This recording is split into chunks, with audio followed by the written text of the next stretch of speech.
It's Thursday, the 22nd of May. Coming up, Washington police say a suspect chanted "Free Palestine" soon after the shooting of 2 Israeli embassy staff. Violent criminals and sexual offenders could be released early under suggested reforms to overhaul the prison system. Gang violence and displacement in Haiti's capital triggers a rise in malnutrition and cholera. Sky News visits one of the last functioning hospitals in Port-au-Prince. Donald Trump ambushes South Africa's president with claims of genocide of white farmers. Plus, in sport, Tottenham beat Man United in the final of the Europa League.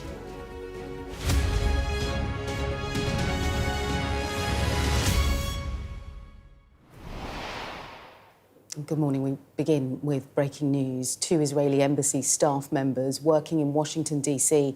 have been shot and killed outside a Jewish museum. The city's police chief confirmed that a single suspect is now in custody and that they shouted "Free Palestine" while being detained. At approximately 9:08 p.m. tonight, we received multiple calls for a shooting in the area of 3rd Street and F Street Northwest. Officers located 1 adult male and 1 adult female unconscious and not breathing at the scene. D.C. Fire and EMS responded, and despite all life-saving efforts, both victims succumbed to their injuries. The preliminary investigation indicates that both victims were exiting an event at the Capitol Jewish Museum located in the 500 block of 3rd Street Northwest when the shooting occurred. We believe the shooting was committed by a single suspect who is now in custody. US President Donald Trump posted this on his platform Truth Social. These horrible DC killings, based obviously on anti-Semitism, must end now. Hatred and radicalism have no place in the USA. Condolences to the families of the victims. So sad that such things as this can happen. Let's cross live now to Mark, who is in Washington. Mark, what more do we know? Well, this shooting happened at about 9 o'clock this evening at the Capitol Jewish Museum, which is on Capitol Hill on the eastern side of Washington, D.C. The 2 staff members of the Israeli embassy were attending an event at the Capitol Jewish Museum. And what appears to have happened is that as they were leaving, they were shot at close range by a single gunman. They are a man and a woman. It gets more tragic still because the Israeli ambassador has revealed tonight that the 2 were due to be engaged, that a ring had been bought in the last few days and they were due to travel to Jerusalem to get engaged. And yet they have now tonight been the victims of this horrendous attack. As the police chief said there, 1 person has been detained. He has been named as Elias Rodriguez. He is from Chicago. He's 30 years old. And it is said that he was shouting "Free Palestine" as he was detained. After shooting these 2 Israeli embassy staffers, he moved inside the Jewish Museum. Now, it is not clear whether he intended to continue to shoot. That was one of the questions that was asked at the news conference a couple of hours or an hour or so ago. But he was detained by security officials inside the museum, and he is now in police custody. So this is a tragic incident. We have heard from the Israeli ambassador to the United States, who was at the news conference. We've heard too from Pam Bondi, who is the Attorney General, the police chief, the mayor of Washington, D.C. As well. And I've been in touch this evening with sources at the Israeli embassy who, as you can imagine, are utterly broken by what has happened this evening. OK, for now, Mark, thank you. Doctors in Haiti's capital, Port-au-Prince, have told Sky News gang violence and displacement is fuelling malnutrition and the rise in cholera too. Well, the United Nations says ongoing gang violence in Haiti has displaced more than 1 million people. More than 5,600 people were killed as a result of gang violence last year. Almost 6 million Haitians are going hungry and need food assistance, and healthcare is also a major problem, with local officials telling Sky News 70% of medical facilities have been forced to close in the capital, Port-au-Prince.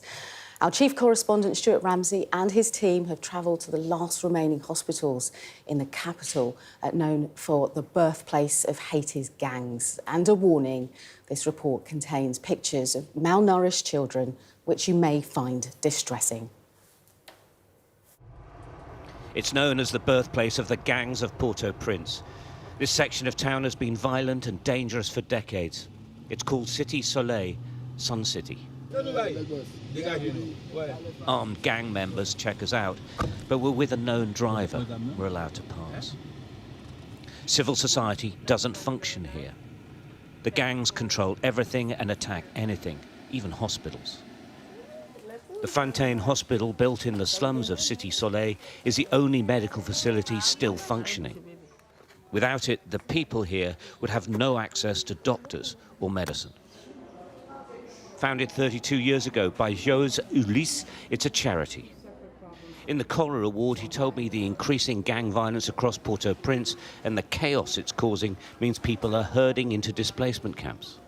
Cholera outbreaks are getting worse. For these cholera patients, their only hope of survival is here. Cholera is always present, but there's a time when it's more. Lately, because of all the people in the displacement camps, there is a great deal of promiscuity and rape, and we have an increase in cases. In the clinic, they give food to parents to feed their babies. These children are all malnourished. The giveaway sign, as always, their distended tummies. Poverty and insecurity combine to cause this. Like cholera, malnutrition is getting worse. These little children are all badly malnourished. We've also seen cholera in the hospital. What the doctors say is they are absolutely all linked to the gang violence here in Port-au-Prince. Basically, the malnutrition is because the parents can't go to work, they can't earn money, it's too dangerous outside, they can't afford to buy food, and the kids end up in places like this. The cholera, again, it's here all the time, but when the insecurity is high and people are living close together, it spreads everywhere. The sexual violence is on the increase. There's many, many problems, but they all have one common denominator, and that's the crime gangs. The medics and hospital workers risk their lives every day crossing the gang territories to care for their patients. And they are some of the most incredibly vulnerable. If you weren't here, how bad would it be for the community? Just imagine. Just imagine. There isn't any place where they can go. Everyone comes here. Normally, the poorest people in the country come here.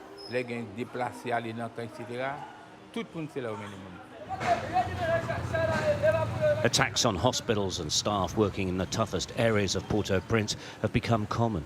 Threats to Médecins Sans Frontières staff has forced them to suspend work at 2 facilities. In crowded displacement camps, mobile teams do their best to help tens of thousands who are effectively living rough. It means that what is left of the government-run health service, like Le Pays Hospital, are simply overwhelmed by demand. Well, this is a fully functioning hospital, but it is absolutely stretched to capacity, mainly because 70% of medical facilities in Port-au-Prince have been closed down because of the gangs. They've been attacked, they've been burned, and sometimes the staff in these facilities have been threatened, so they've had to move on. So it means we're now in the only functioning major hospital in the capital of the country. This epidemic of gang violence that's crushing the light out of Port-au-Prince is a virus that's spreading through society. A virus that seems to have no cure. Stuart Ramsey, Sky News, Port-au-Prince. US President Donald Trump ambushed South Africa's president in the Oval Office by playing a video allegedly showing evidence of what he calls a genocide of white farmers in South Africa, a claim that has been discredited. Excuse me, turn the lights down, and just put this on. It's right behind you. Who are you to tell us whether we can occupy land or not? We are going to occupy land. Yeah. South Africa occupy land. That's who we are. Those people were all killed. Have they told you where that is, Mr. President? No, I'd like to know where that is, because this I've never seen. But, okay. I mean, it's in South Africa this week. We have a multi-party democracy in South Africa that allows people to express themselves, political parties to adhere to various policies, and in many cases, or in some cases, those policies do not go along with government policy. Our government policy is completely against what he was saying, even in the parliament. And they're a small minority party, which is allowed to exist in terms of our constitution. But you do allow them to take land. No. You do allow them to take land. Nobody can take land. And then when they take the land, they kill the white farmer. There is Nothing happens to them. There is criminality in our country. People who do get killed, unfortunately, through criminal activity, are not only white people. Death of people. Death. Horrible death. Going to go live now to our Africa correspondent, Yusfa El-Bagir, in Johannesburg this morning. Yusfa, every time I think I've seen everything from the Oval Office, something new develops. What did you make of this ambush? You know, it was clearly planned. The lights were low, there were news articles, there was a video. But more specifically, what did you make of President Cyril Ramaphosa's reaction? Morning. Morning, Leah. President Cyril Ramaphosa is known for his calm demeanor. He was Mandela's chief negotiator during the transition out of apartheid and into democracy. He's known for surgical precision and has been using that to navigate the country through a period of coalition with the Government of National Unity with the white-led Democratic Alliance, whose leader, Ramaphosa, invited on the trip and was in the room. That is how he approaches things, in a very measured approach. But obviously, he knew that there would be a challenge in front of him. There was so much riding on this meeting, over £6 billion in trade. He couldn't come in on the attack, but I still do not think that the slideshow of videos, the display that was put up was expected. That is the moment where you see the sternness in Cyril Ramaphosa, and you see him start to challenge and ask where these videos are filmed and ask for his team to check them. That was an impenetrable wall, these allegations of white genocide, where facts, you know, the counter to those, which is the truth, which are the facts that Black people here are disproportionately victims of murder in South Africa. But those facts didn't really land. It seemed like there was kind of an established narrative that would be very difficult for Cyril Ramaphosa to break down in just one meeting. We did notice towards the end, he generally put on the charm offensive and said again that he hoped that he could host President Trump at the G20 in November, end of the year, and that he could hand over the hosting of the summit to the US, one of the originators of the summit. Later on, after the Oval Office meeting, President Ramaphosa held a briefing with journalists, many of whom traveled with him from South Africa to DC, to say that he felt the meeting went very well. He felt it was a success, and there was no disengagement. And then again, reinstates that economic interests, that trade, that direct foreign investment was the goal of the meeting. And I think we need to see this as a business meeting more than a political meeting or rebuttal around claims that have long been perpetuated around a white genocide that's been disproven again and again. Yes, great to get your analysis. Always good to see you. Thank you. Now, the government has been told radical reforms are needed to stabilise the justice system. So the Independent Sentencing Review has published a host of recommendations to help solve Britain's overcrowded prisons crisis. Its chair, the former Justice Secretary David Gauke, says the scale of the problem can't be overstated and that it's time the government take brave, decisive action to end what he calls the dangerous cycle of emergency releases. Let's dig down into these details now. Mari joins us in the studio. So what sort of recommendations have been made, Mari? So with this sentencing review, this is all about making sure there is enough space in jails for the most dangerous criminals. That is the government's priority. So the aim is to reduce reoffending and also to end the over-reliance on custody. That's what the government is saying this morning. It's actually inspired by reforms they saw in Texas that were quite effective. And this model is called the earned progression model, where essentially you earn early release through good behaviour. Okay. So what are the recommendations? So firstly, prisoners on standard sentences would be released after serving a third of their sentence if they display good behaviour. Obviously, that's the if. Short custodial sentences, those under 12 months, would only be used in exceptional circumstances in favour of other types of punishment outside of prison, so potentially punishment in the community. A tighter threshold will be raised really for people to be recalled to prison, because at the moment 15% of the prison population is because of being recalled to prison. So they're trying to get that down. And then also it talks about greater investment in the probation service and expansion of the electronic tagging programme as well. We know that's seen a decent amount of success. And also the potential use of medication to chemically castrate sex offenders. That's currently being piloted in the southwest of England and could potentially be used in a couple more places across England in about 20 prisons or so. Slightly more controversial element of these recommendations. Wow, OK. Mari, thank you. We're going to dig down into this later in the programme because Wilf will be speaking to the chair of that independent sentencing review, former Conservative Justice Secretary, that's David Gauke, at 7:15 here on Sky News. But before then, should we take a look at today's weather? A bright start and always a warm welcome. The weather, sponsored by Qatar Airways. Now, it's looking mostly dry today, but rain moving into Ireland and Northern Ireland tomorrow will spread to all parts over the bank holiday weekend with showers, I'm afraid. It's mainly fine if chilly now, but it's cloudy from the Isle of Man through to Kent with a little patchy rain in the east. The southwest has a few fog patches too. Early rain in the southeast will clear through the morning, leaving most places dry, but North Sea coast can expect a few showers. Southeast and central England look quite cloudy, but there'll be plenty of sunshine elsewhere. A bright start and always a warm welcome. Qatar Airways sponsors the weather.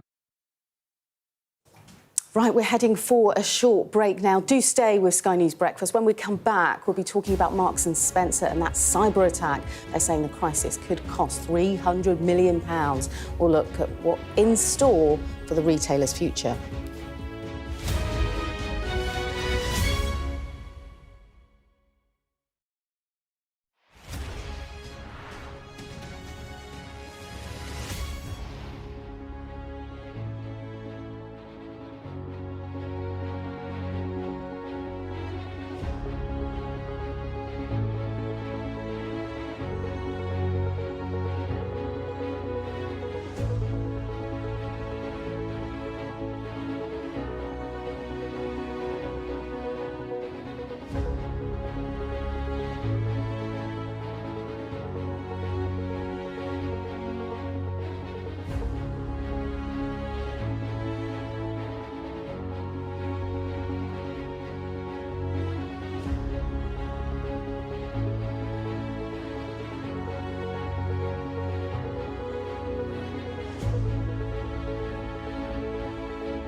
we arrive.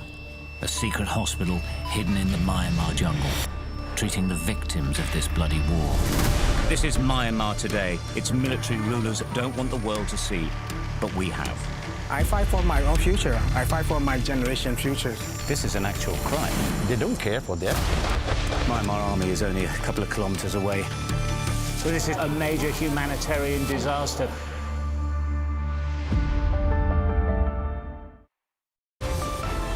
Staying connected is vital for business. Sky Business sponsors this report. Now, it's mainly fine if chilly, but it's cloudy from around Merseyside through to Kent with a little patchy rain. In the east, that'll largely clear this morning, leaving most places dry, but North Sea coast can expect a few showers. South East and central England look quite cloudy, but there'll be plenty of sunshine elsewhere. Central and South East England will brighten later, but central and southern England will cloud over, while the southwest will see a few showers. We're between the grass and tree pollen seasons now, so counts will be low everywhere. Sky Business sponsors this report. Welcome back. Now, Marks & Spencer's has warned its investors that last month's cyber attack could cost the company around £300 million. Now, the retailer also says that disruption to its operations could last until July. So let's dig into this story then. I'm joined now by Senior Editor at Business Insider, Hallam Bullock. Great to have you with us, Hallam. This has been such a challenge, hasn't it, for Marks & Spencer's? It was just before Easter, if I remember correctly. But since then, their online clothing store, that's been offline. Food on the shelves, that's been quite sparse. How challenging do you think this has been overall for the company? Well, certainly a significant challenge. It really was quite a unique report. You see, if we were to put the cyber attack to one side, there's actually a lot to find encouraging in it. Marks & Spencer's, they posted their highest pre-tax profits in 15 years. They saw growth to their sales and market share, and they were able to return a lot of those profits to investors by increasing their dividend by 20%. So, all of these things point towards the fact that Stuart Machin, he is Marks & Spencer's CEO, that his reshaping plan for the business is working. However, the period of time that we're looking at in this report, it's the fiscal year. It's the year through to the end of March. So we're not actually seeing the realised impact of this cyber attack seen in this report. But what we do have is the outlook for how Marks & Spencer is going to bolster itself against further attacks, and of course that 300 million figure that you mentioned just there. So that takes into account... Oh, apologies. It's interesting, isn't it? Because it looks like this hack could last until July. And like you say, Chief Exec Stuart Machin has said, or declined to say, really, whether they have paid the hackers, whether they've been in contact with the hackers. What do you think will be happening in the background currently? Well, there'll be certainly we're not getting any sort of comment as to whether the attackers have been paid. There's going to be several reasons for that. In part, that might be if indeed, we see a lot of reports that in the majority of cases hackers are indeed paid, but of course that sets the precedent for this to happen again, and the threat to the retail sector likely isn't going to go away because retailers they collect a lot of consumer data. They often rely on third-party systems for things like logistics and e-commerce. So they are in fact quite vulnerable targets. What I think they'll be looking at is exactly how this attack happened. Stuart Machin, he said that this was a case of human error rather than a vulnerability in its tech systems.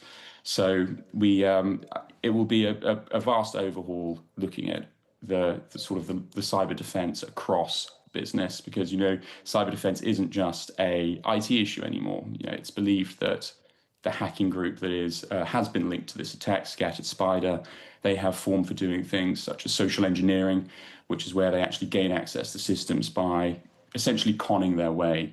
They ring up various businesses' help desks and pretend to be in need of, a password, for example, and then they will try and eke that information out of whoever it is they're talking to, whether a real-life employee So I suspect a lot of the conversations will be about how they can bolster those initial tech defenses. We know that Marks and Spencer's is planning to accelerate a 2-year plan to overhaul its legacy tech infrastructure. They're now going to do that in 6 months.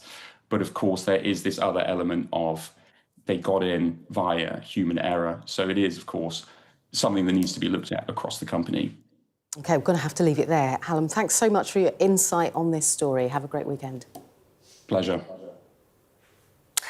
Still to come on The Breakfast Show, we're going to be talking sport. Tottenham and their 17-year wait for a trophy with victory over Manchester United. This was the final of the Europa League, of course.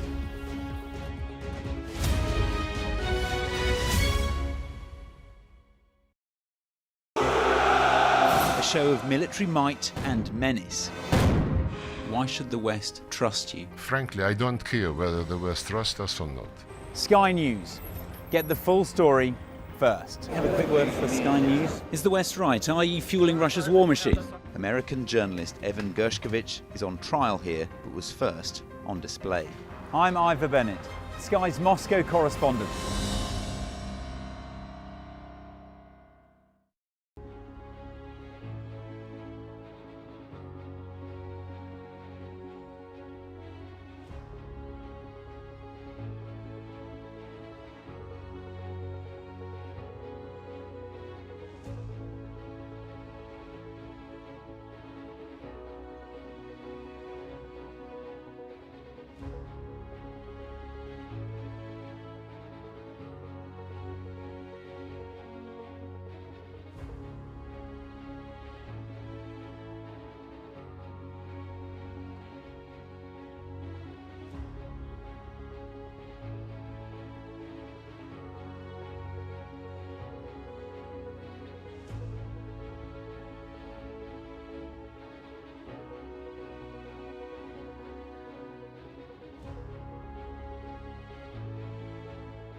Welcome back to The Breakfast Show. I just want to go back to our top story this morning.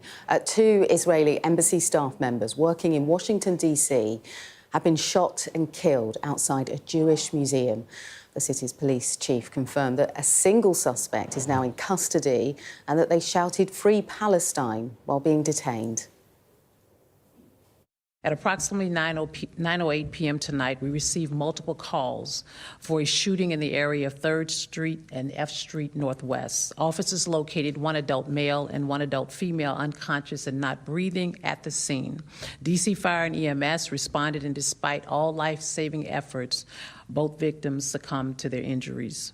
The preliminary investigation indicates that both victims were exiting an event at the Capitol Jewish Museum located in the 500 block of 3rd Street Northwest when the shooting occurred.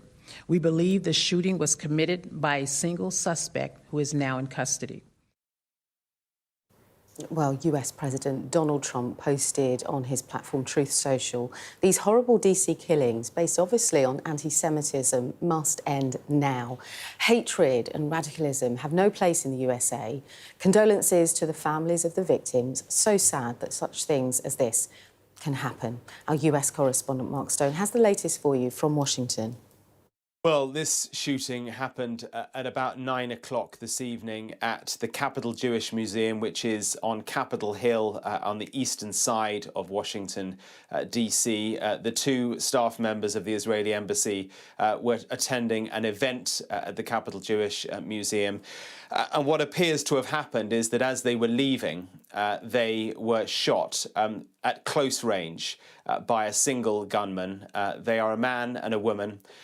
It gets more tragic still because the Israeli ambassador has revealed tonight that the two were due to be engaged, that a ring had been bought in the last few days and they were due to travel to Jerusalem to get engaged. And yet they have now tonight been the victims of this horrendous attack. As the police chief said there, one person has been detained. He has been named as Elias Rodriguez.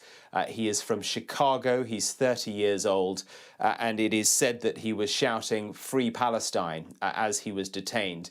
After shooting these two Israeli embassy staffers, he moved inside the Jewish Museum. Now, it is not clear whether he intended to continue to shoot. That was one of the questions that was asked at the news conference a couple of hours or an hour or so ago. But he was detained by security officials inside the museum, and he is now in police custody. So this is a tragic incident. We have heard from the Israeli ambassador to the United States, who was at the news conference. We've heard too from Pam Bondi, who is the Attorney General, the police chief, the mayor of Washington, D.C. As well. And I've been in touch this evening with sources at the Israeli embassy who, as you can imagine, are utterly broken by what has happened this evening. Mark Stone with the latest for you on that story. Jack is here with the very latest on what happened last night. I know, good morning in the Europa Thursday. League. It's very I strange. know. Hey, listen, Ange Postecoglou, he's definitely not a clown. Well, do you know, to be fair to that journalist, I don't think he said he was actually a clown. He said there was a possibility of clownness if his season ended with nothing. And well, he has a thing for second season trophies. He did predict he was going to win a trophy in his second season, and he has. And, I mean, let's not wrap this up in any big bow. This was a terrible match last night, and Spurs have had a terrible season, as have had Manchester United.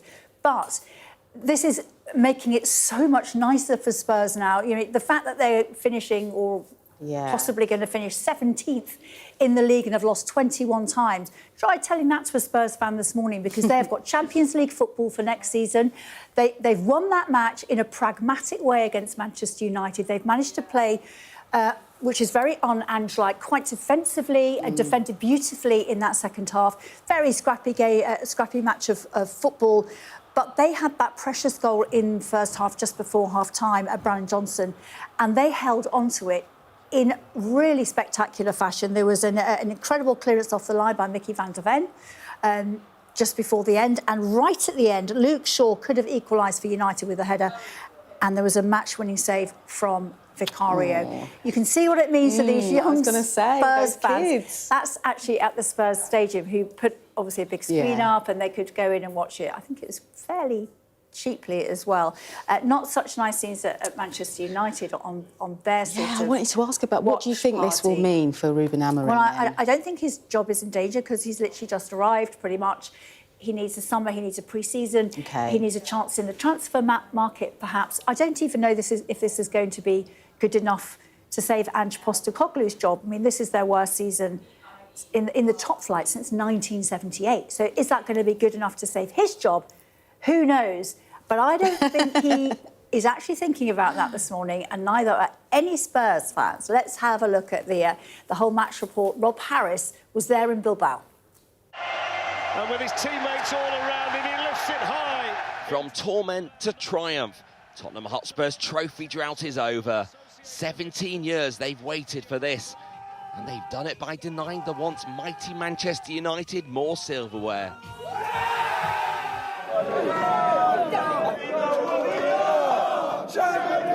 breakthrough in Bilbao by winning the Europa League final. This cup is for the fans. For all the stuff we've taken, all the grief we've taken, all the laughing people have done us, it now matters, doesn't it, for us? For so many years, these fans have faced ridicule from rivals as 4 finals have been lost since lifting the League Cup in 2008. Now not only do Tottenham have the Europa League in their possession, but a back route into the Champions League, which could be worth £100 million. And it took just 1 goal from the forward they're all now singing about. Sarr delivers the cross in towards Brennan Johnson, it's in! Brennan Johnson bundling in a scrappy goal in the 42nd minute. It would be Tottenham's only shot on target, protecting the lead the priority, surviving the most dangerous moment in the second half. Højlund's header, what a clearance! Rasmus Højlund's header kept out after the most acrobatic of clearances from defender Mickey van der Ven. But what of their manager?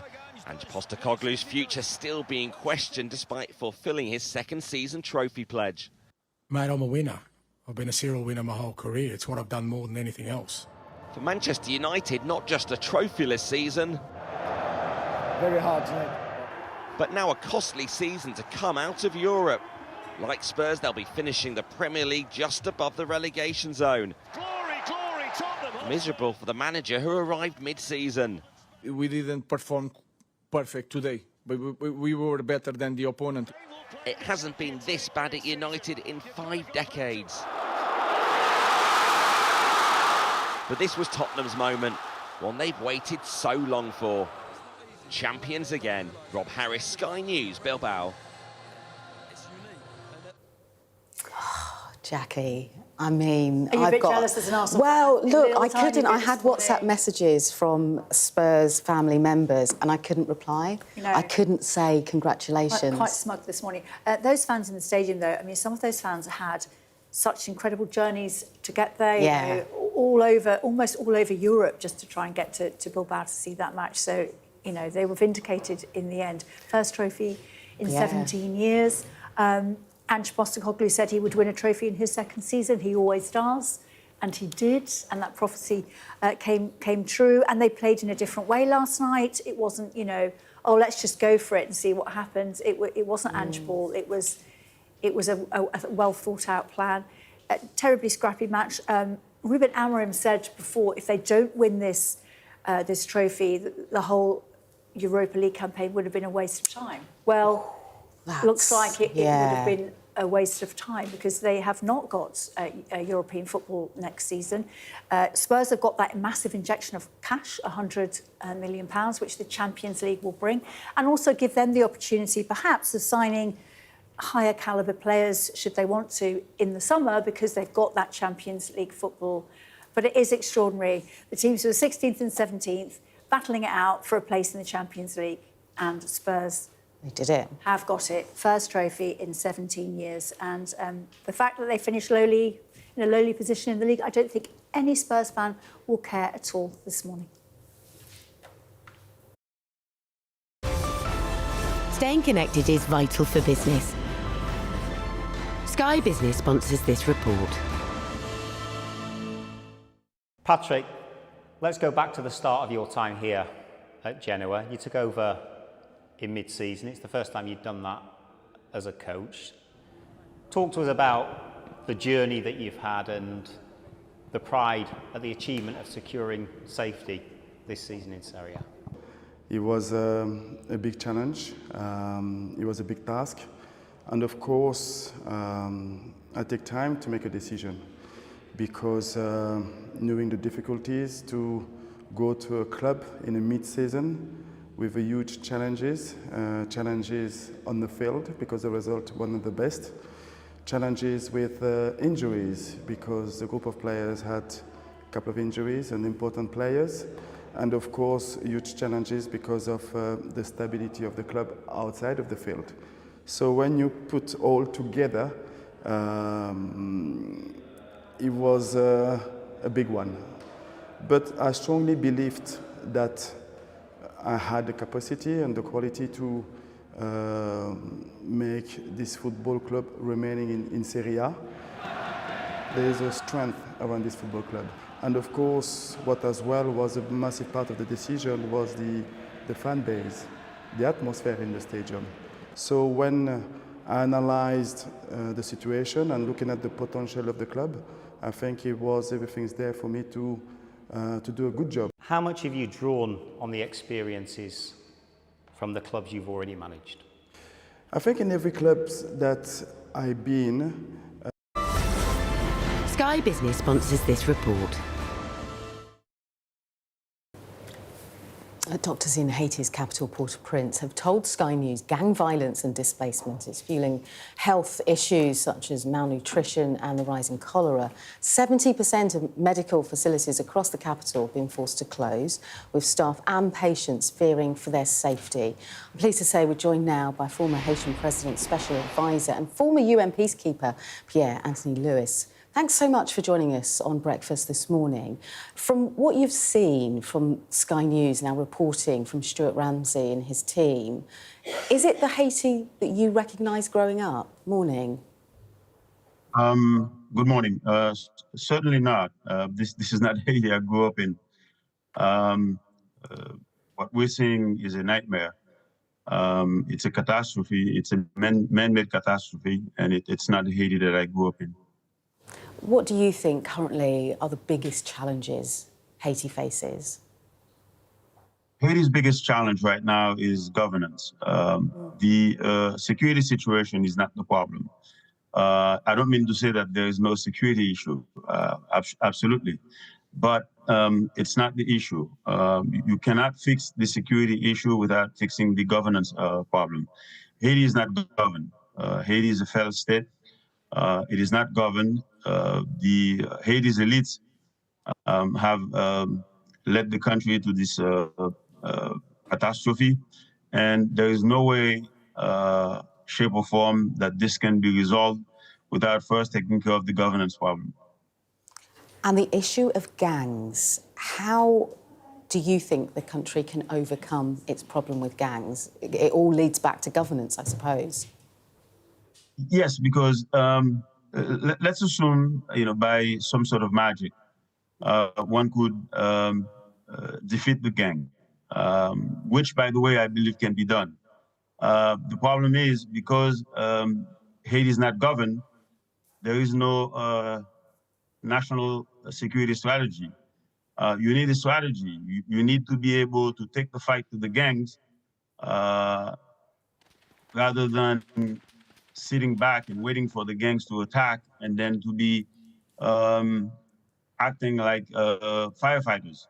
So what you need to do is to develop a strategy, and this strategy must be you take the fight to the gangs and then you systematically wipe them out, gang by gang by gang, pocket by pocket. The strategy of sitting around and waiting for the gangs to attack, to pillage, to rape, to murder, to burn everything down is not working. So if there's a strategy, we don't know what that is because things are simply getting worse and there appears to be no way out. And then at the heart of this are people, many people suffering from malnutrition, cholera's on the rise, people living in makeshift tents. What's your message to the people of Haiti, to your people? Well, certainly Haitians are a very resilient people. This challenge is nothing compared to the challenge of having defeated Napoleon Bonaparte's expeditionary army from 1791 to November 18th, 1803. What's going on right now is nothing compared to that. It was a bigger challenge for a bunch of slaves who did not have the right to learn how to read, write, let alone own a rifle. They managed to secure the guns. They managed to defeat Bonaparte's expeditionary army. That was a challenge. What's going on right now is nothing but lawlessness, gangs who got their weapons from politicians, who, in their quest, for political power, Haiti was not attacked by neighboring Jamaica, Dominican Republic, with which Haiti shares the island, or Cuba, to name only three of our neighbors. Haiti has a homegrown devastation orchestrated by its elites, the intellectual elites, the economic elites, and the political elites. And the day that Haiti is governed better, then Haiti will be a stable, prosperous, and socially just country. And then, much like the Dominican Republic, which Haiti, by the way, governed between the entire island between 1822 and 1844. So the Haiti we're seeing here today is not. The problem is not so difficult to fix because Haiti has overcome greater challenges than this one before. OK, we'll have to leave it there. Really fascinating to get your take on things.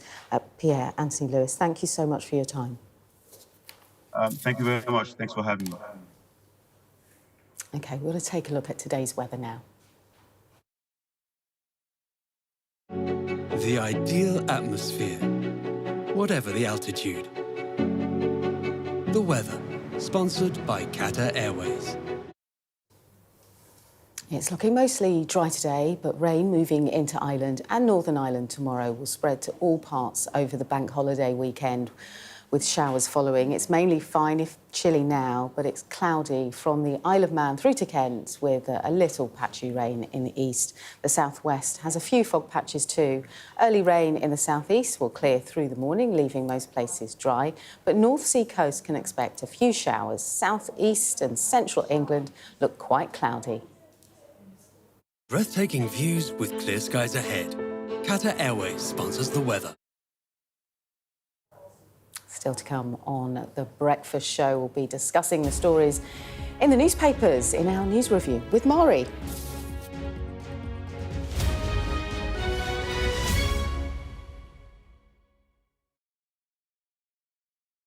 I'm Dominic Waghorn, Sky's International Affairs Editor, covering a world that seems to be unravelling. War, unrest, revolutions.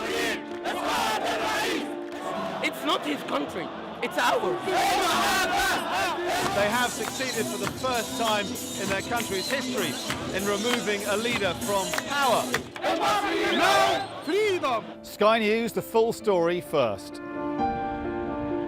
There was fighting here, but there's clearly now a lull, and they're using it to bring up more ammunition. This is a mass exodus in which Russia is hemorrhaging some of its brightest and its best. According to the local weather channel, there have been more than 2,500 lightning strikes and flash flooding, all on top of this week's lethal tornado. What stays with you most in this job is some of the people you meet. What is your worst fear about what the Russians want to do to the children? They're just boosting demographics by stealing young people. Would you like to take the opportunity, Mr. President, on Sky News to invite Barack Obama to come here? Mr. Trump, are you running for president? Can you confirm it? We're going to take a look, a very serious look. On that day, we saw your fighters killing women, killing children. Was that a mistake? Did you go too far? You couldn't control your fighters? The full force of the state is being used to crush any protest. Free wherever you get your news. It's half an hour now past the deadline that Hamas issued, and we've now seen a third barrage of rockets coming in. Another alarm. The mood here is jittery and nervous.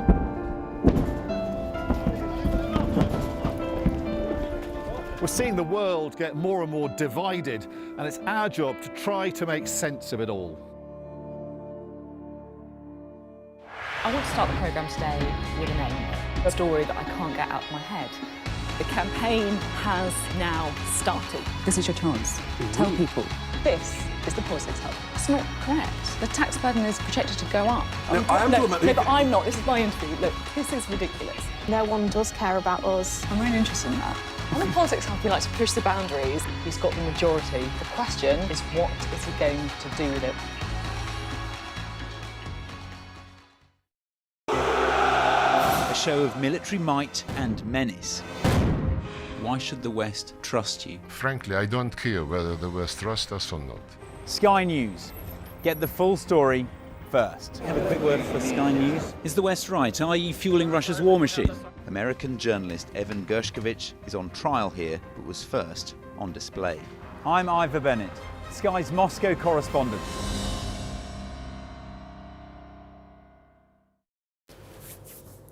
Welcome back, everyone. Mari's here for the news review. We're going to kick off with the Daily Mail. And the front page, really, Reeves reeling from triple blow. Yesterday, everyone was talking about, of course, what happens in PMQs. And that was the U-turn-ish from Labour and the threat that that might now be for Rachel Reeves, because this was her big landmark decision, wasn't it, to claw back money with the welfare reforms, including the pension credit. And so now the front page with these two women going, well, in those pictures, not personally, but it doesn't look great, does it? Like, I feel like the story from yesterday is now seeping into fractures within the Labour Party. Is Rachel Reeves safe? Does Angela Rayner want to nip in there and leapfrog them all? And where this sort of lies now that the dust is settling? Because there's still so many questions that we don't know about this U-turn, if we can call it a U-turn. Will it be happening this winter? Will all pensioners get it? So that's where the political damage, I suppose, is on a couple of the pages, how deep that runs, essentially. Yeah, I think you're absolutely right. I think the problem is that so much of the political damage has already been done. And if you were going to U-turn on this, perhaps you would have gained something from U-turning before the English local elections and the Runcorn and Helsby by-election. Yeah. Perhaps. I think there'll be Labour MPs this morning thinking to themselves, if we had done this just a matter of weeks ago, could we have hung on to that by-election in Runcorn? Could we have hung on to more councillors across the country? Perhaps not. You know, that's speculation, but I do think Labour MPs will feel frustrated that Number 10 has been dragged kicking and screaming, as it were, into this U-turn. Now, this is nothing new. Let's not forget the amount of U-turns we had under the Conservatives. So this is not, specific to a particular party, but this is what happens in government when your policies and an ideological idea or an idea in theory clashes with reality and perhaps sometimes public opinion. And if you might think it's the right thing to do, how many times do we hear that from government? It's the right thing to do. It's difficult, but it's right. And now, turns out perhaps it was wrong. Right, I do like a good government leak. It happens quite a lot. Talk us through this in the Telegraph. Yeah, this is great. So there was a leak yesterday in the Telegraph, and this is the same memo, so it looks like they're staggering the information to maximise the impact. Classic. Now, this is all about the power struggle at the heart of Cabinet. So in this memo that they were talking about yesterday they were reporting about Angela Rayner wanting to lobby for certain tax rises. And now they've revealed that in this memo from mid-March, alongside the 8 proposed tax rises that was reported yesterday, there's all these alternative plans for these possible spending cuts. So the idea is that there's 3 ideas in this memo for something around migration, really. And around the benefit system linked to migrants. So, first of all, Angela Rayner suggested in this memo limiting access to the state pension for recently arrived migrants, limiting access to welfare benefits, and then finally increasing the NHS surcharge that people who are not from the UK must pay to use the NHS to get healthcare and health treatment. And interestingly, they've got no estimates for what these might save, but nonetheless, there's a line in the document that says these proposals would potentially be worth consideration, but would be more contentious, possibly taking longer to deliver or implement. So they understand they're tricky, they're thorny, but nonetheless, it looks like Angela Rayner is starting to stray over into Treasury territory and saying perhaps we need to think again about our economic policy. Yeah, OK. Can we do a massive gear change now? Can we go to the Times? And it's page 3. Gentleman Cat, hello. Yeah, so this is page 3. And, you know, when you think about a job, like a Saturday job or something, you don't think £65 an hour? Well, wow, sounds like a great It Saturday sounds job. like a really great job, but Hundreds of people basically applied for cat sitting. It's a cat sitting job, £65 an hour, and involves playing classical music and buying toys from Harrods, all for the benefit of a British short-haired cat called Jerry. So apparently the agency has had over 400 applications to care for this 7-year-old cat, which sounds like a dream.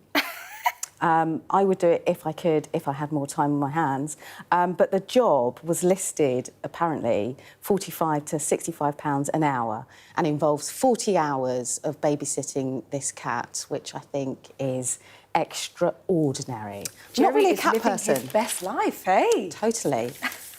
I'm not a cat person, but I do that. Thanks so much for your company. Wilfred Frost up next.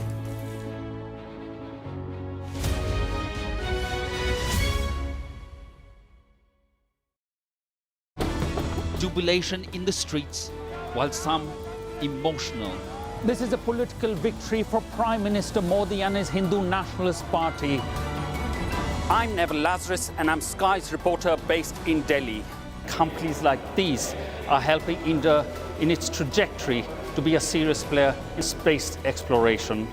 Sky News, get the full story first.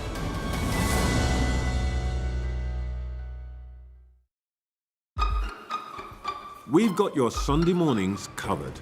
From the front page and the sounds of the streets to the voices of the people who make the major calls and big picture politics beyond Westminster.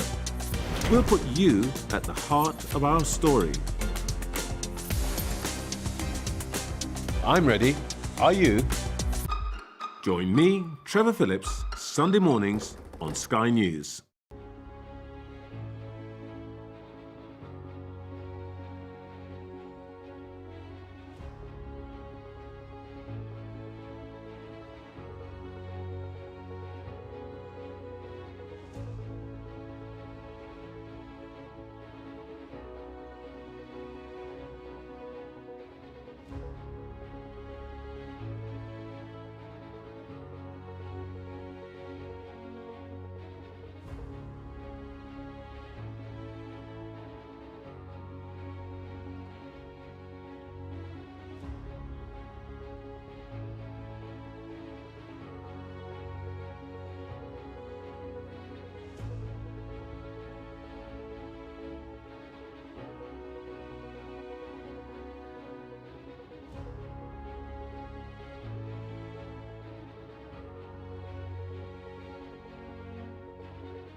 Good morning, it's 7 o'clock. On today's show, 2 Israeli embassy staffers have been killed in a shooting outside a Jewish museum in Washington, D.C. A justice system in need of overhaul. An independent review recommends fewer criminals to be put behind bars to ensure there's space in jail for the most dangerous offenders. We'll be speaking to the man that led that review, former Justice Secretary David Gauke, later in the programme. It is Thursday, the 22nd of May. Your headlines. Washington police say a suspect chanted "Free Palestine" soon after the shooting of 2 Israeli embassy staff.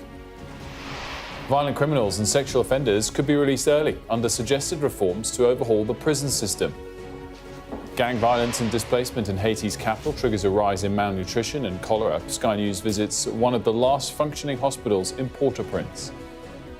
Donald Trump ambushes South Africa's president with claims of genocide of white farmers. Plus in sport, Tottenham beat Manchester United in the final of the Europa League.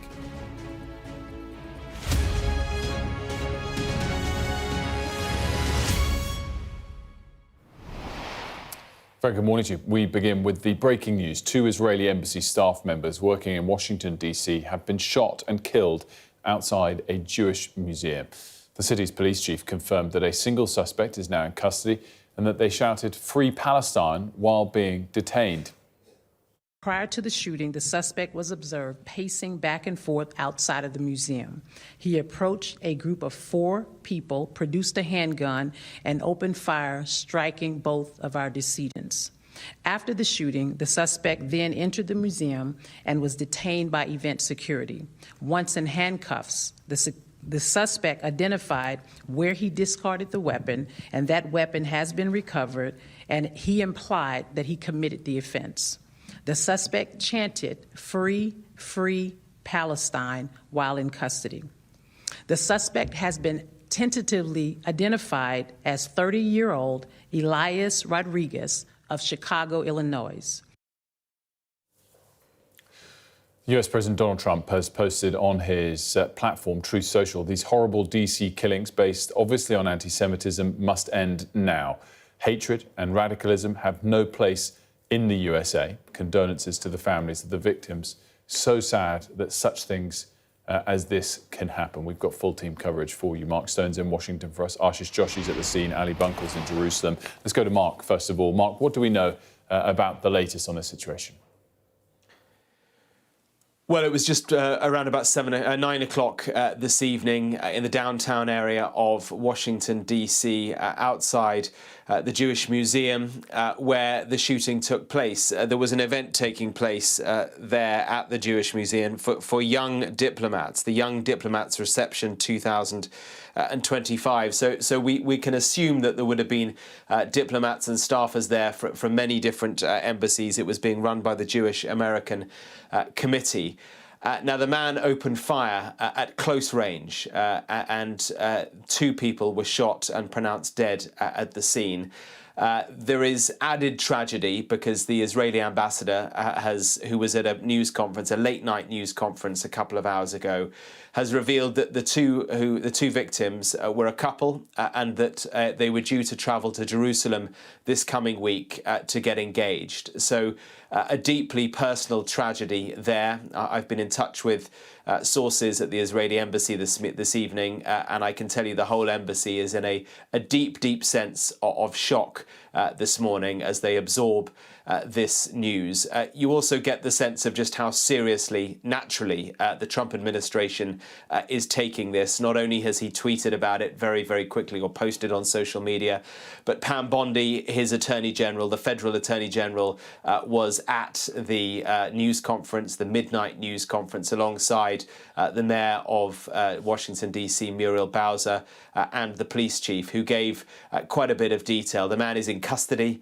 and is clearly being questioned. They clearly have a sense of his motivation, and pro-Palestine, anti-Israel protests have gathered steam over the course of the past 18 months or so.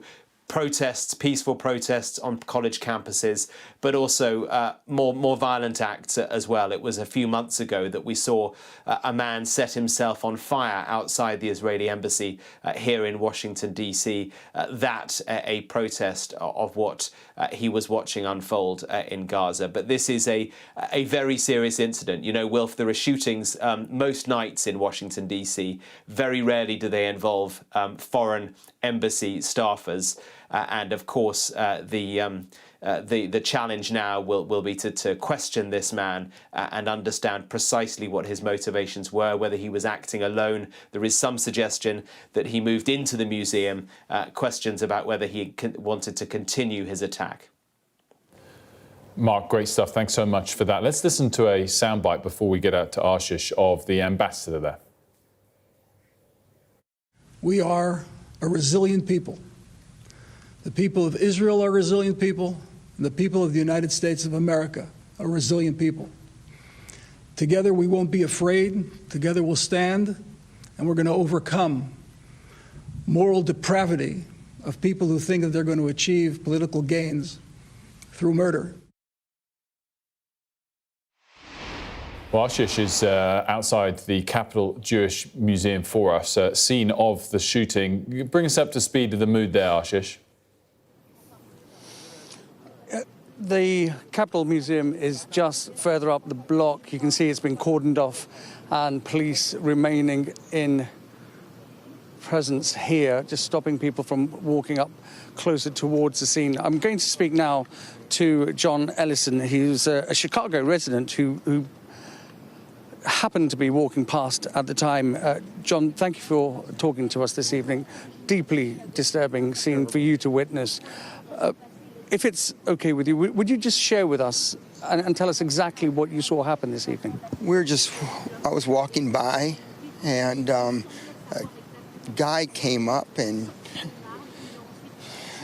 looked like a gun. I couldn't tell what it was, but I heard it afterwards, the shots, and he shot this young couple.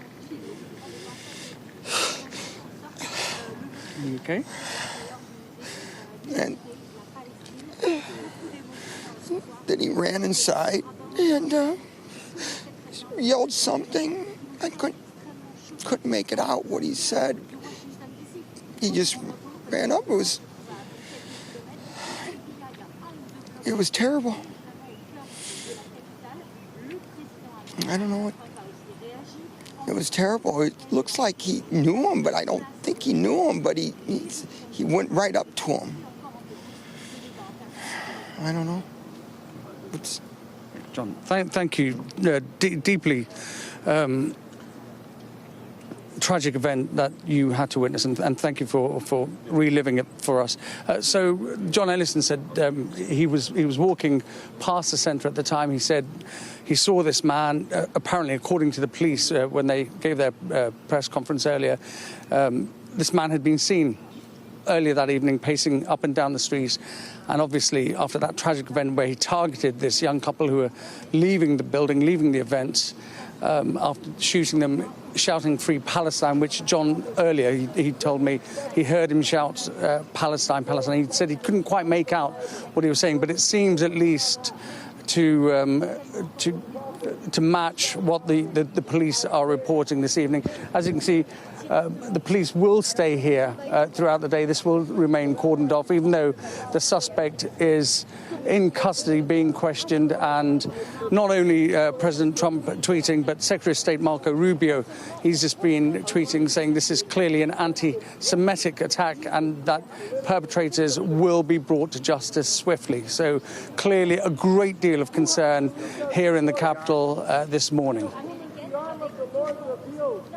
Ashish, stick around if you can for us. I just want to bring in Ali, who's obviously in Jerusalem for us, as always, a Middle East correspondent. Ali, what has been the reaction there? Well, I mean, one of real shock, as you'd imagine, both in public statements but also privately. Government and diplomatic officials I've spoken to this morning really shocked by what has happened in Washington overnight. Prime Minister Benjamin Netanyahu saying that it was a horrific anti-Semitic murder. Gideon Saar, Israel's foreign minister, so effectively Israel's chief diplomat, horrified this morning by the terrorist attack in which 2 of our embassy staff in Washington were murdered. Israel's representatives around the world, he says, are constantly exposed to heightened risk, especially in these times. Israel will not surrender to terror. Yair Lapid, who is the official opposition leader here in Israel, said that the horrific double murder in Washington, D.C. was an act of anti-Semitic terrorism and a direct result of the incitement we've seen at protests across the world. This is what they always meant by globalized intifada. And then Ambassador Mike Huckabee, who is the relatively new US ambassador here in Jerusalem, said it was an horrific act of terror that the people of Israel are waking up to this morning. The Attorney General Pam Bondi called me to let me know and was at the scene. And so that, I think, is a sample of the feelings here in Jerusalem this morning, one of deep shock. We've seen, a really concerning and worrying rise in anti-Semitism across the world in recent months. And for a lot of Israelis, the Israeli public, who many of whom I know, genuinely fear travelling outside of the borders of Israel at the moment because of their fear of anti-Semitism and being attacked for being Israeli or attacked for being Jewish. Some just not choosing to leave Israel at all during these days. The tragic events in Washington overnight will, of course, confirm for them, their very deepest fears. Ali, thanks so much for that perspective. I want to go back to Ashish now. Just, Ashish, remind our viewers of what we do know so far from police forces and officials about the man that they have in custody. The man they have in custody is described as a 30-year-old, and he's been named locally as Elias Rodriguez. He's from Chicago, so not from Washington, D.C. He was seen by people pacing up and down outside the museum where there was an event taking place. A group of people left the event, 4 people according to police, and this suspect targeted 2 people and shot them dead. Sadly, the couple have later been identified as a couple who were together and about to get married and travel to Israel for their engagement. And that's as much as we know about the 2 people who've been identified by the police. But the suspect is in custody. He's being questioned. Police said after he was arrested, he yelled, "Free, free Palestine."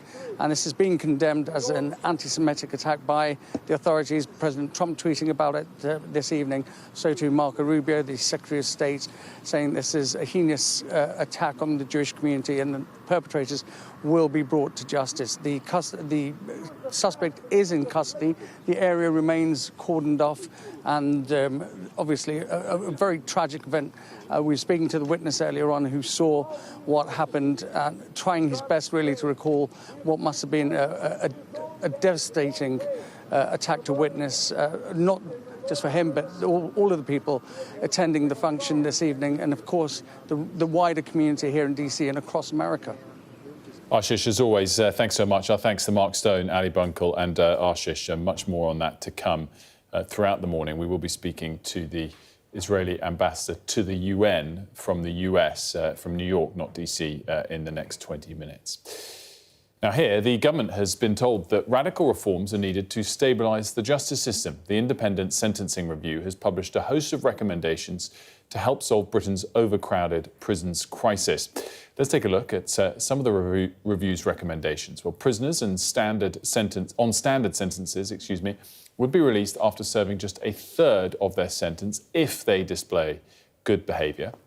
Short custodial sentences, those under 12 months, would only be used in exceptional circumstances in favour of other types of punishment outside prison. There'll be a tighter threshold for people to be recalled to prison, which currently accounts for around 15% of the prison population. And the review also suggests greater investment in the probation service and expansion of the tagging programme, plus the potential to use medication to chemically castrate sex offenders, which is currently being piloted in southwest England. Let's now discuss all of this with the chair of the Independent Sentencing Review, David Gauke, of course, former Justice Secretary for the Conservatives, here this morning, almost on the government round, a sort of change of job for you, I guess, from past ones. Anyway, very good morning to you. Thanks so much for joining us. Good morning. Long time in coming, this sentencing review. We've been looking forward to it. Before I get into these details of the recommendation, just interested in your take as a former Conservative Justice Minister hired for this independent review. Snapshot how bad the state of the prison system is for us at the moment. We've got real problems, and the fundamental issue that we have tried to wrestle with is the fact that our prisons are very close to being full. By the time we get to next spring, there will be no more places left within the prison system. If we look forward to 3 years' time, the shortfall is going to be 9,500. So we are going to have to take action. And with overcrowding, with the capacity issues, comes lots of other issues with the system. It's very hard to deliver rehabilitation within prisons, for example, when it's running hot, when there are so many people within it. So we have real issues that have to be addressed. And there's no getting away from this. And that does require some quite difficult political decisions that need to be made to stabilise the prison population. But it is much better to do that in an organised, planned, strategic way than find ourselves in the position where you've got an emergency early release scheme, very little notice, very little preparation. It comes as a great surprise to victims. That's not the way forward. Much better is to grasp this, face up to the realities and take some clear decisions. One more big picture question, and then I want to get into the line items, because there's been a lot of debate about whether prison is the best way to rehabilitate people anyway. But if we did have plenty of capacity in an ideal world, would you be recommending some of the things that you're recommending here, or is it only given that your hands are slightly tied behind your back in terms of the short-term options available to you? Well, I think it is right to say that necessity does drive this, but I think we also have to put this in context. The prison population in England and Wales has doubled since 1993. We have the largest prison population of anywhere in Western Europe, given the size of our population. I think there are questions to be asked about whether that is a sensible approach. Prison places are quite expensive.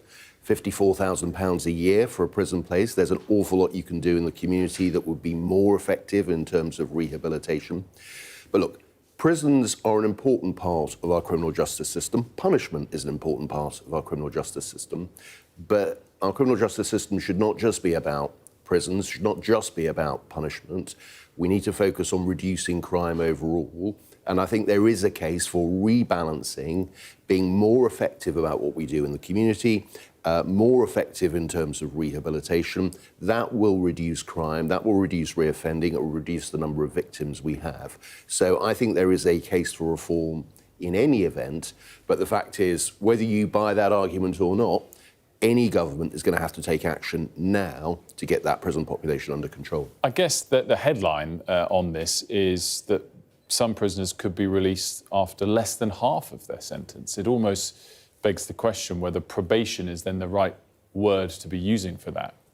Well, we're already at the case. It is already the case because of the emergency release system that is in place that many prisoners are released 40% of the way through their sentence. Look, I think we could be much clearer, more transparent as to what a sentence looks like. Our argument is that for those, for many prisoners, for many offences, and assuming that they behave themselves, a system where the first third of their sentence is spent in custody, that the second third of their sentence is spent with close supervision, and that may well involve tagging, it may involve curfews, it might even mean home detention entirely. That makes sense. And then you move to a third stage where someone is on licence, they're, if you like, at risk. If they commit another offence, then they will face immediate reaction to that. It could be sent back to prison. But that process and that progression model is more likely to integrate offenders back into society successfully. But you're right to say we do need to make sure that what happens in the community works. And that's why we very strongly argue the case for investment in the probation system and investment not just in the probation service, but the various aspects of what happens in the community, the drug treatment, the approved premises, the support for people moving out of prison so they've got accommodation, the support for the third sector that provides support on rehabilitation to take some of the burden off the probation system. There's a lot there, a detailed plan we've set out that we think is important. So that all sounds very kind of constructive and one can understand the rationale behind it, and of course it comes with the necessary investment to make sure it works. But what I think people will also find striking is that for serious offenders, those potentially for violent or sexual crimes, they could still be released not a third of the way into their sentence, but half of their way into their sentence.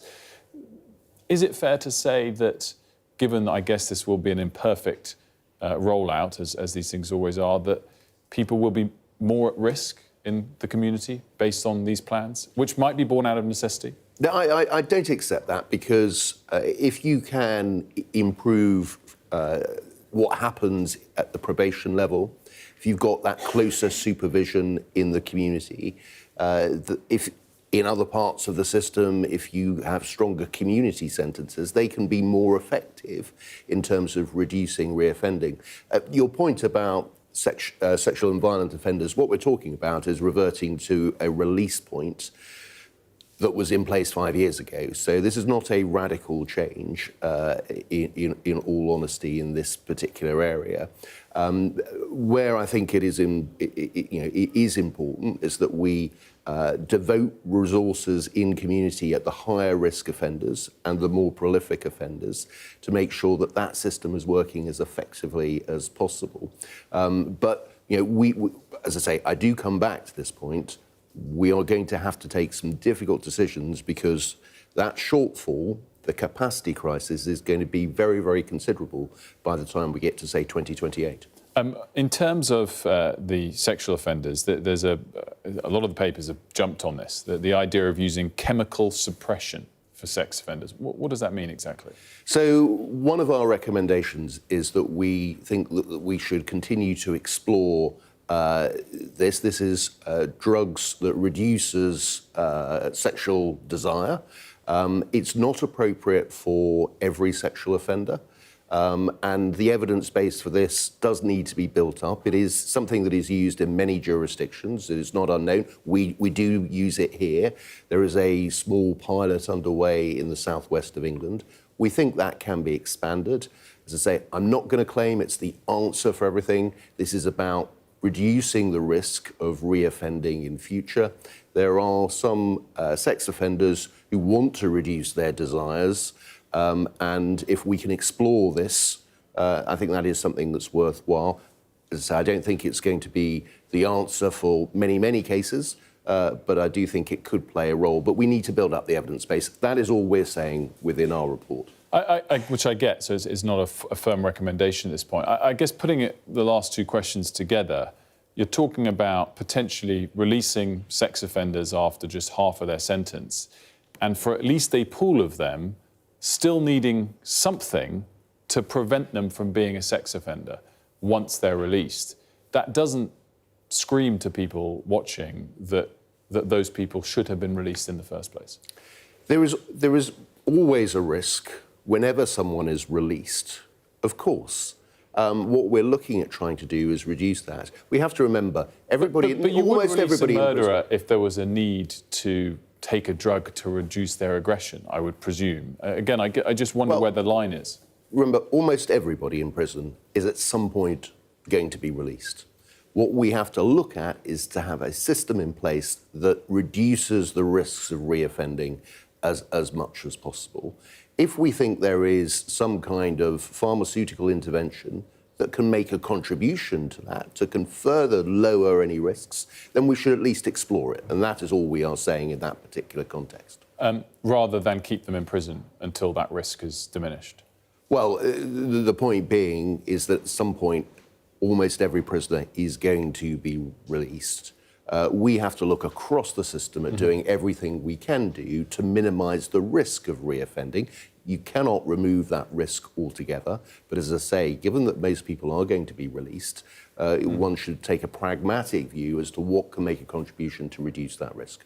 Two more quick questions, if I may. I know one of the pushbacks, because he's already tweeted it, that I'm going to get from the Shadow Justice Secretary later today, which is why don't we release foreign offenders and send them back to their country of origin? What's the reason not to do that? Well, in fact, we have got recommendations to do precisely that. So if a foreign national offender is sentenced to less than 3 years, then we argue that they should be deported as soon as possible.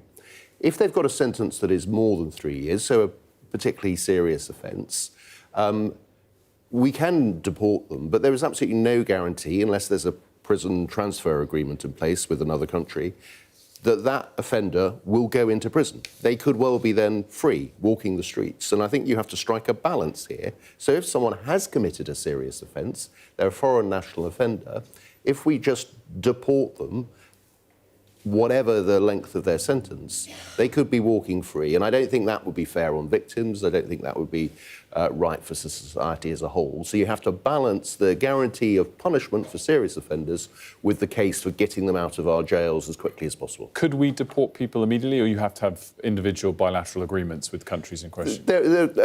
If we're just talking about deporting, not putting them into a foreign prison as such, then you can move pretty quickly. I think as a sort of administrative process, it may take a few months, but you can move quickly. And indeed, one of our recommendations is that we do that for far more foreign national offenders than we do, and that those who are spending time in prison spend less time in prison. So I recognise the point Robert is making. Yes, we can make more progress on that. We advocate that, but you can't have a blanket approach where every foreign national offender is deported, unless you're prepared to say, well, they're not going to be punished, and I don't think that makes sense. You snapshotted, last question here, I know you have to run, snapshotted at the start the state of our prison system for us. To what extent was that the case in July, when government changed hands, as opposed to something that has developed over the last 10 months? And I guess with that, I mean, should your former party, I guess you're still a member of the Conservative Party, ultimately take responsibility for where we are today, I guess including a former Justice Secretary yourself? Yeah, the reality is that the problems that we face now were in place 10 months ago, were in place 2 years ago. This has been building up for some time. The capacity issue, particularly over the last 5 years, has been building up, and it is right that we take action. And I would say that whoever was in power last July would have had to take the action that the government did then. But what we want to do is avoid being in those circumstances once again. And it's much better to have a plan, accept the hard truths, and set out a plan to address it, rather than find ourselves in a similar circumstance in a few years' time and having to undertake another emergency release plan. David Gauke, thanks so much for joining us. Great to see you this morning. Thank you. Much appreciated. We're going to have a quick look at the weather now. Breathtaking views with clear skies ahead. The weather, sponsored by Qatar Airways. It's looking mostly dry today, but rain moving into Ireland and Northern Ireland tomorrow will spread to all parts over the bank holiday weekend, with showers following. It's mainly fine if chilly now, but it's cloudy from the Isle of Man through to Kent, with a little patchy rain in the east. The southwest has a few fog patches too. Early rain in the southeast will clear through the morning, leaving most places dry, but North Sea coast can expect a few showers. Southeast and central England look quite cloudy, but there'll be plenty of sunshine elsewhere, and it will be cooler than yesterday. Breathtaking views with clear skies ahead. Qatar Airways sponsors the weather. So to come here on the breakfast show this morning, are people getting any aid in Gaza despite trucks entering the region? We'll speak to the senior consulting fellow at Chatham House about the conflict next, and as well the shooting in Washington, D.C.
show of military might and menace. Why should the West trust you? Frankly, I don't care whether the West trusts us or not. Sky News. Get the full story first. Have a quick word for Sky News. Is the West right? Are you fueling Russia's war machine? American journalist Evan Gershkovich is on trial here, but was first on display. I'm Ivor Bennett, Sky's Moscow correspondent.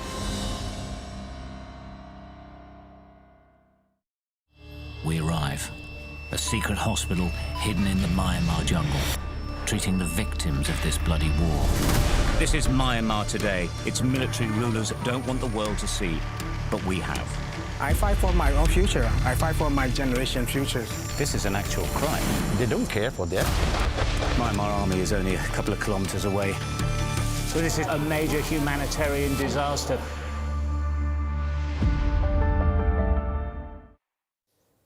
Welcome back. 2 Israeli embassy staff members working in Washington, D.C. have been shot and killed outside a Jewish museum. The city's police chief confirmed that a single suspect is now in custody and that they shouted "Free Palestine" while being detained. At approximately 9:08 p.m. tonight, we received multiple calls for a shooting in the area of 3rd Street and F Street Northwest. Officers located one adult male and one adult female unconscious and not breathing at the scene. D.C. Fire and EMS responded, and despite all life-saving efforts, both victims succumbed to their injuries. The preliminary investigation indicates that both victims were exiting an event at the Capitol Jewish Museum located in the 500 block of 3rd Street Northwest when the shooting occurred. We believe the shooting was committed by a single suspect who is now in custody. US President Donald Trump posted on his platform Truth Social, "These horrible DC killings, based obviously on anti-Semitism, must end now. Hatred and radicalism have no place in the USA. Condolences to the families of the victims. So sad that such things as this can happen." Well, Sky's Ashish Joshi is at the scene in Washington and sent us this update. Capitol Museum is just further up the block. You can see it's been cordoned off and police remaining in presence here, just stopping people from walking up closer towards the scene. I'm going to speak now to John Ellison. He's a Chicago resident who happened to be walking past at the time. John, thank you for talking to us this evening. Deeply disturbing scene for you to witness. If it's okay with you, would you just share with us and tell us exactly what you saw happen this evening? I was walking by, and a guy came up and looked like a gun. I couldn't tell what it was, but I heard it afterwards, the shots, and he shot this young couple. Okay. And then he ran inside and yelled something. I couldn't make it out what he said. He just ran up. It was terrible. I don't know what. It was terrible. It looks like he knew him, but I don't think he knew him. But he went right up to him. I don't know. John, thank you. Deeply tragic event that you had to witness, and thank you for reliving it for us. So John Ellison said he was walking past the centre at the time. He said he saw this man, apparently according to the police when they gave their press conference earlier, this man had been seen earlier that evening pacing up and down the streets, and obviously after that tragic event where he targeted this young couple who were leaving the building, leaving the events, after shooting them, shouting "Free Palestine," which John earlier, he told me, he heard him shout Palestine, Palestine. He said he couldn't quite make out what he was saying, but it seems at least to match what the police are reporting this evening. As you can see, the police will stay here throughout the day. This will remain cordoned off, even though the suspect is in custody being questioned, and not only President Trump tweeting, but Secretary of State Marco Rubio, he's just been tweeting saying this is clearly an anti-Semitic attack and that perpetrators will be brought to justice swiftly. So clearly a great deal of concern here in the capital this morning. Ashish Joshi there for us at the scene of the shooting. Let's bring in Israel's ambassador to the United Nations, Danon. Ambassador, thank you so much for joining us. Your immediate reaction this morning? That was a horrific attack, not only against Israel or the Jewish community, but against the values of the United States in the capital of the U.S., a few blocks from the White House. You know, innocent young professionals came to meet and to learn about diplomacy, and they were attacked by a terrorist. It's unfortunate, but we have to tie it to the incitement we have seen in the last few weeks against Israel. You know, the chants on campuses, death to Israel, intifada, calls for violence, riots, and also we saw it in diplomacy, in the halls of the UN. You know, senior UN officials spread lies about Israel, blaming us for committing a genocide. You know, USG Tom Fletcher a few days ago said that 14,000 Palestinian babies will die within 48 hours. All those lies create the atmosphere that leads to the actions we saw tonight. I expect actions from the authorities, not only declarations, but to fight against anti-Semitism. Give us a snapshot, if you will, Ambassador, of, I guess, the scale of anti-Semitism that you think exists in America right now relative to the last few decades. Has it been rising significantly? Absolutely, and it's not a feeling. You know, we have numbers. You have a report of the FBI which indicates that there is a rise of anti-Semitism worldwide, you know, in the US, in Europe. And the main problem, Wilfred, is the gap between the declarations and the actions. Most leaders will condemn anti-Semitism. I'm sure within a few hours, when all the leaders will wake up here in the US, you will see condemnations across the aisle. The question is, what is the next step? Whether there would be a federal program to actually take actions. You know, how many indictments against people who promoted hate crimes took place in the US or Europe in the last year? So we expect actions. You know, you cannot put a guard in every event, in every synagogue. You cannot put a guard against every Jewish person in the United States, but you should look after those who incite for violence, arrest them and stop them before they commit those horrible crimes. What do you make, therefore, though, of the response, albeit so far, I think only on social media, from the likes of Marco Rubio and, of course, the president? We appreciate the strong words of President Trump and Secretary Rubio, very important words, and I believe that we will see more actions. You know, we have seen some progress on campuses, you know, and by the way, it's legitimate to have a demonstration, but it's not legitimate to attack Jewish students. It's not legitimate to call for death for other students. And I think we will see more actions taken by the new administration. It's hard to sort of bring up the next topic, and I don't mean to sort of mix the two topics, because, you know, this morning we're obviously talking about this horrific double murder. But can you snapshot, you get to talk so much more with the key players, and obviously in this country we've been talking the last couple of days about a slight change in tone in the relationship from the UK government to the Israeli government. And I wonder what you think the tone is at the moment between the US government and the Israeli government. Have President Trump and his colleagues been taking a tougher stance, do you think, of late towards Benjamin Netanyahu? No, I think we have a very strong bond with the US. We talk with them. We share our concerns. They support the goals of the war to bring back all the hostages and to eliminate Hamas. And I agree with you that we have seen a change in the UK and France. It wasn't a slight change. It was more than that. I think it was an orchestrated attack against Israel. And that's very interesting because, you know, the same day we actually decided to allow humanitarian aid to enter Gaza, we saw this diplomatic attack against Israel, those threats. But I have to be very sincere about the situation. we have no intention to stay in Gaza forever.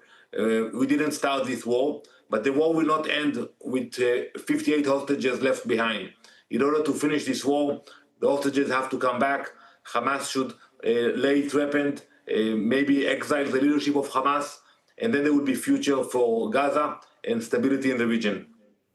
So I mean, it's interesting to hear that explicitly, and maybe it's been misreported, maybe it's been exaggerated, or perhaps you would criticise some of the rhetoric from members of the government coalition to the right, whether it's the Defence Secretary or others, suggesting of displacement of Gazans. Is that explicitly not the plan of the government?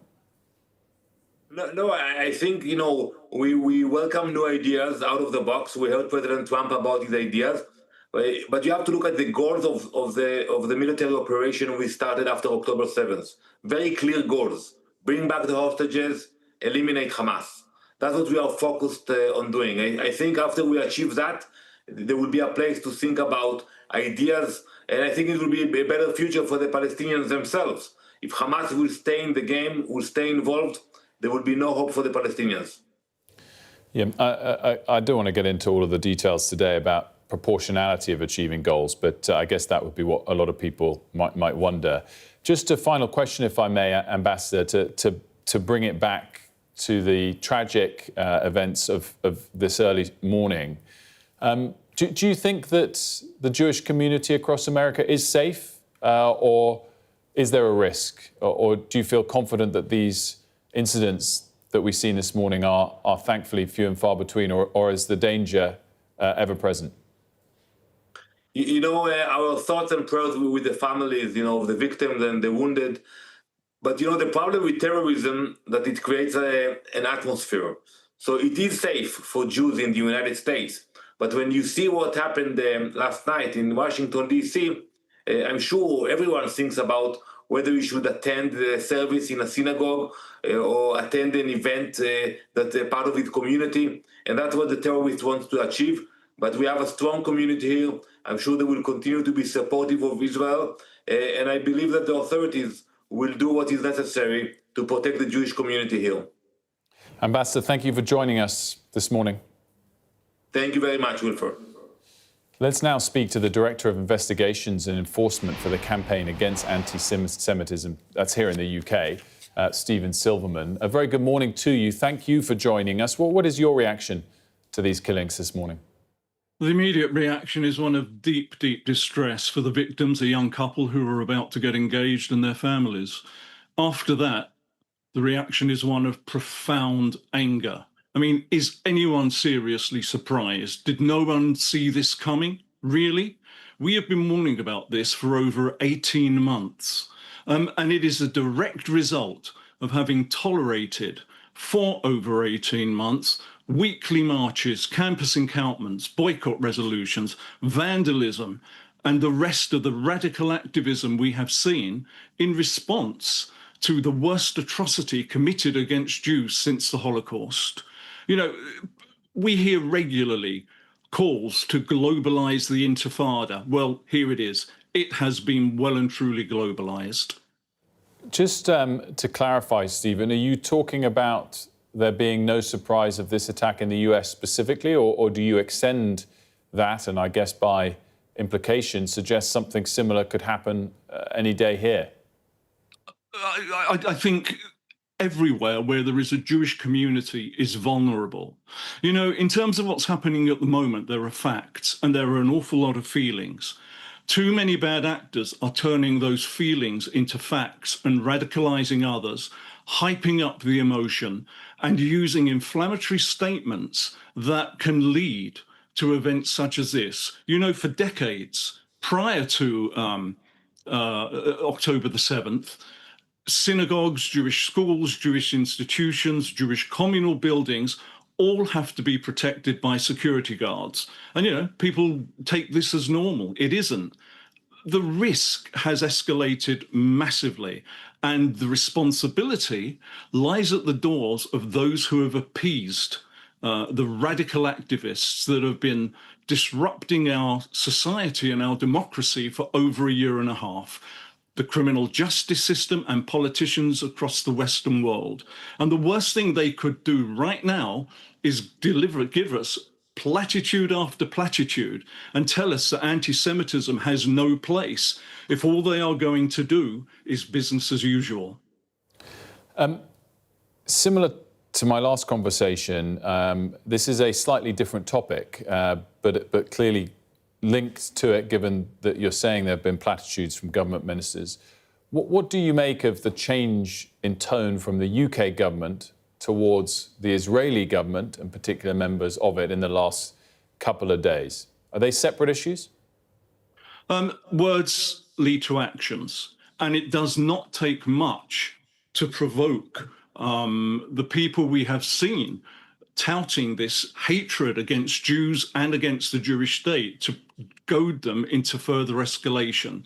So I think everyone needs to be very, very careful about the language they are using and the positions they are taking, especially when we see things like, for example, and it has just been debunked, this awful slur that came out of the UN that 14,000 babies would die in the next 48 hours.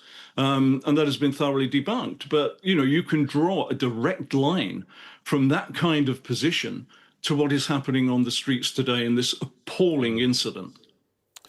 It's interesting, Stephen, because I guess there is a big difference to your prior criticism for not sufficient clamping down on extremist rhetoric from any side of any issue, whether on marches or privately, and then separately a government criticising, for example, the lack of aid getting in as a humanitarian crisis is developing, whether statistics shared by the UN or not are accurate. I guess my question on this, and I note, by the way, in the debate in Parliament earlier in the week, that the government were, I think, pretty careful and clear not to ever say, for example, use the word genocide, even if some backbench MPs or those asking questions of the government did. So I just kind of come back to that. You know, you said some people's rhetoric goad people into action. Is it fair to say that you're not suggesting that of the government and their stronger rhetoric towards the need for aid, for example, into Gaza over the course of the last week or so? Look, I'm not an expert on what is happening over there, and I'm not an expert in military warfare. And what I do know is that there are various narratives about what is happening and why it is happening. I think the important thing that needs to be remembered is that regardless of what is happening, there is absolutely no justification for violence against Jewish citizens of other countries because of something that is taking place in another country, thousands of miles, where they have absolutely no influence. Anti-Semitism is caused by anti-Semites and nothing else. And what happened on October the 7th, 2023, instead of resulting in a massive outpouring of sympathy for the Jewish people around the world, fired the starting gun for an outbreak of anti-Semitism around the world, the like of which has not been seen since the Second World War. Stephen, thank you so much for joining us. Good to see you this morning. Stephen Silverman, the Director of Investigations in the campaign against anti-Semitism. We're going to take a quick break here on Sky News Breakfast. When we come back, we're going to talk about the other part of this story, the relations between the Western world and Israeli leaders with Yossi Mekelberg.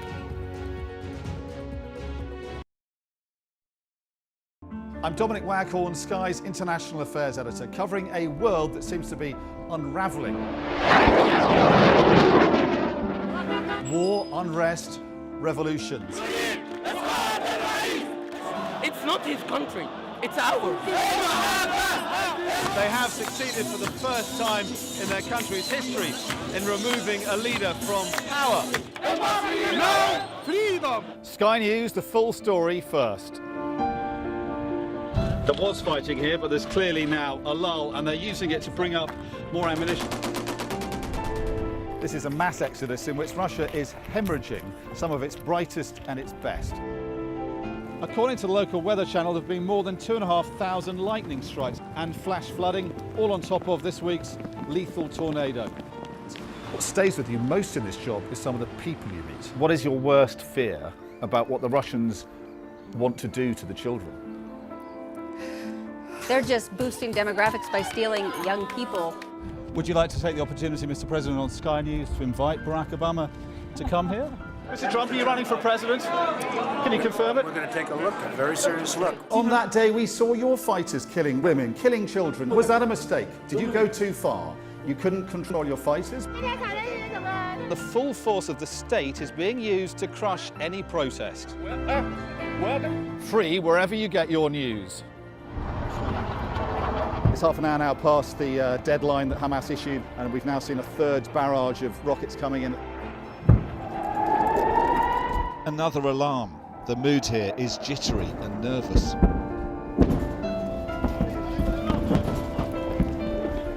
We're seeing the world get more and more divided, and it's our job to try to make sense of it all.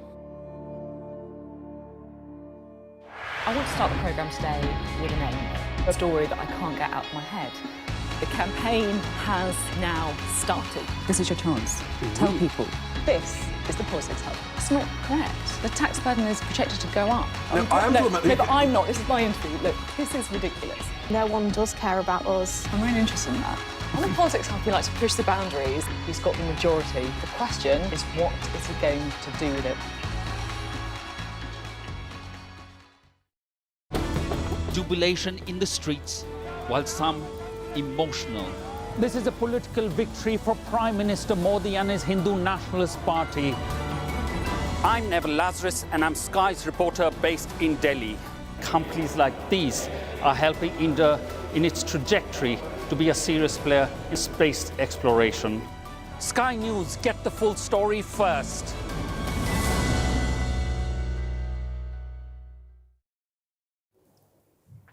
Let's get more on the shooting of two Israeli embassy workers in Washington last night. Israel's Prime Minister Benjamin Netanyahu says he's horrified and that security will be stepped up at Israeli embassies around the world. Let's speak now to Senior Consulting Fellow for the Middle East and North Africa programme at Chatham House, Yossi Meckelberg. Yossi, thanks so much for joining us.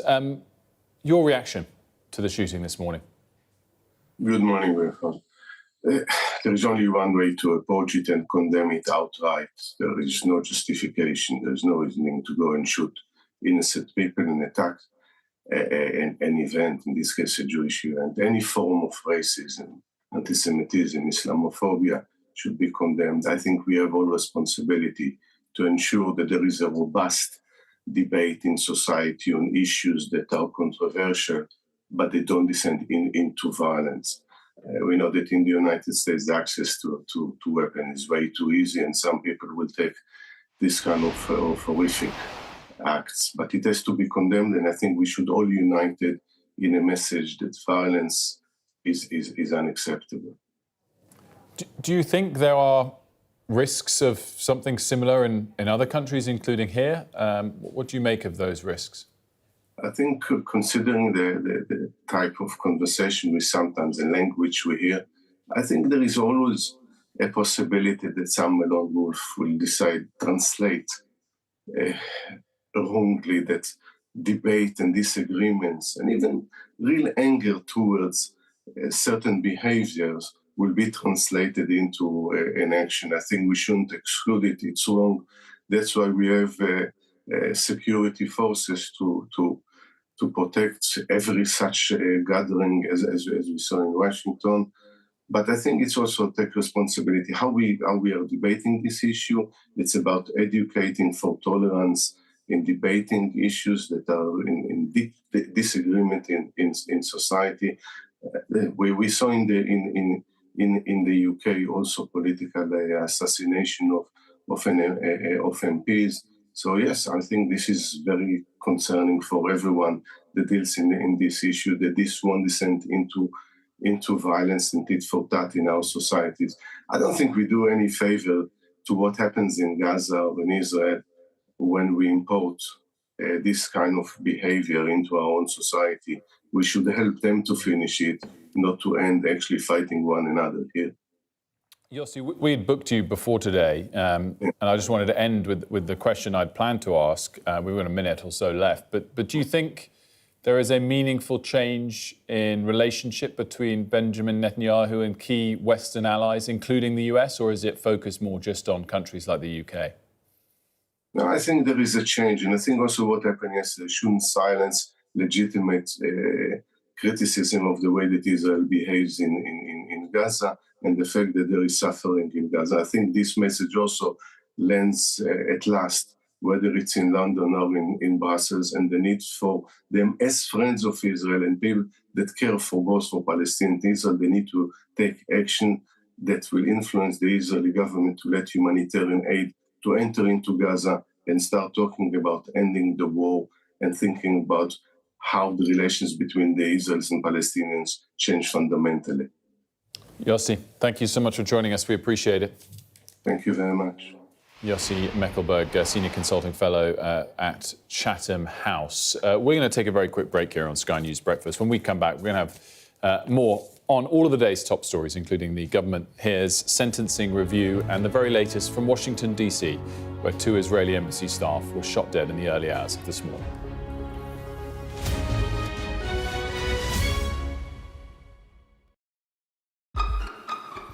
We've got your Sunday mornings covered. From the front page and the sounds of the streets to the voices of the people who make the major calls and big picture politics beyond Westminster. We'll put you at the heart of our story. I'm ready. Are you? Join me, Trevor Phillips, Sunday mornings on Sky News.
Good morning, it's 8 o'clock. On today's show, 2 Israeli embassy staffers have been killed in a shooting outside a Jewish museum in Washington, D.C.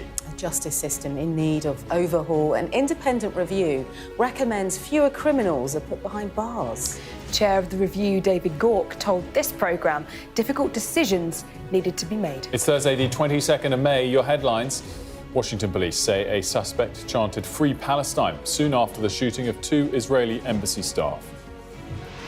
Violent criminals and sexual offenders could be released early under suggested reforms to overhaul the prison system. Donald Trump ambushes South Africa's president with claims of genocide of white farmers. Plus in the sport, Tottenham beat Manchester United in the final of the Europa League.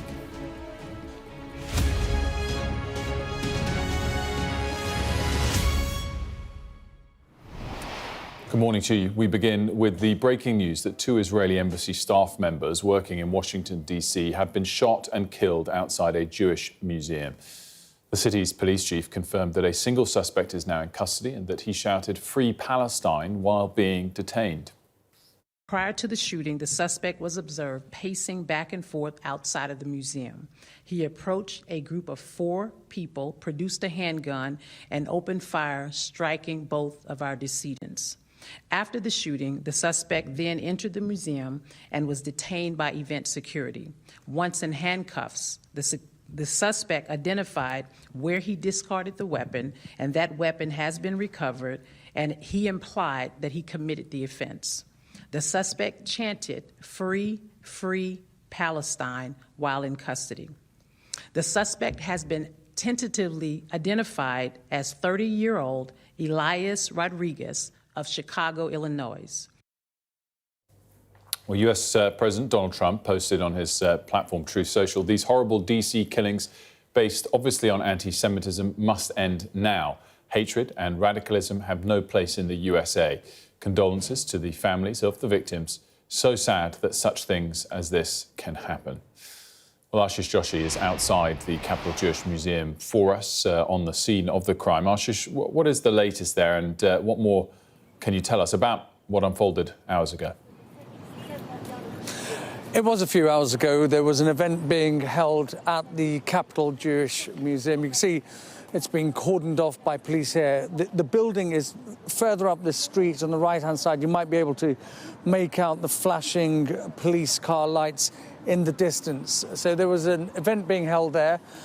The group of people, we know from the press conference, quite a lot of detail being released by Washington police, that there were a group of people who were leaving this event. There were a group of 4 in particular, were approached by the gunman. He pulled out a handgun and he shot dead 2 of these people. A horrific act of terror, made worse, I think, by knowing later that this was a couple who had just recently been engaged, who were planning their lives together. They were planning to travel back to Israel as well and spend the rest of their lives together. So that detail coming from the police here and from Israel as well. That's as much as we know. As a lone gunman, the police think there is no further threat to the community here, but that hasn't stopped Benjamin Netanyahu saying that sites across the world will now be afforded extra protection. They always are, but this is not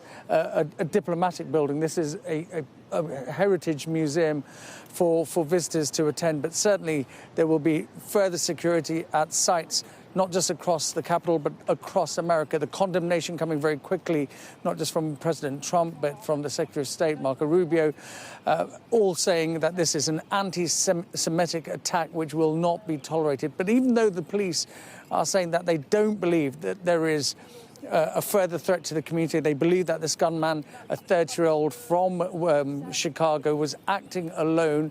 There has been a promise from the authorities here that they will be investigating this and trying to establish exactly how this was allowed to happen and making sure there are no further threats to the Jewish community in this country. But certainly for now, the area around the museum remains cordoned off. Police will be looking for as much evidence as they can, and the suspect remains in custody and is being questioned by police officers. Ashish, in terms of the mood, I mean, it's obviously very much in the middle of the night. I can see there's obviously not many people around you, but What has been the vibe of those people that you have managed to speak to?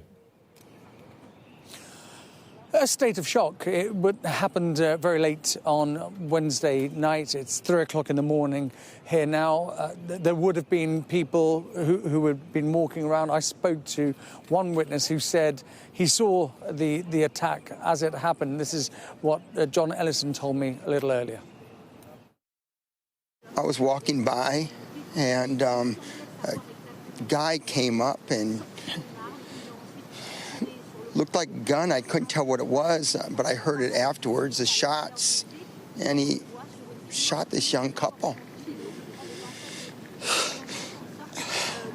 Okay. And then he ran inside and yelled something. I couldn't make it out what he said. He just ran up.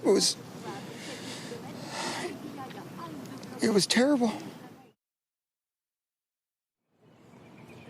Extremely traumatic event for John Ellison to witness, and of course for all of the people who were attending that function. But America is only now beginning to wake up to the news, and the shock waves from this part of the capital will spread across the country as the country wakes up to this devastating news of this attack on this young couple in Washington, D.C.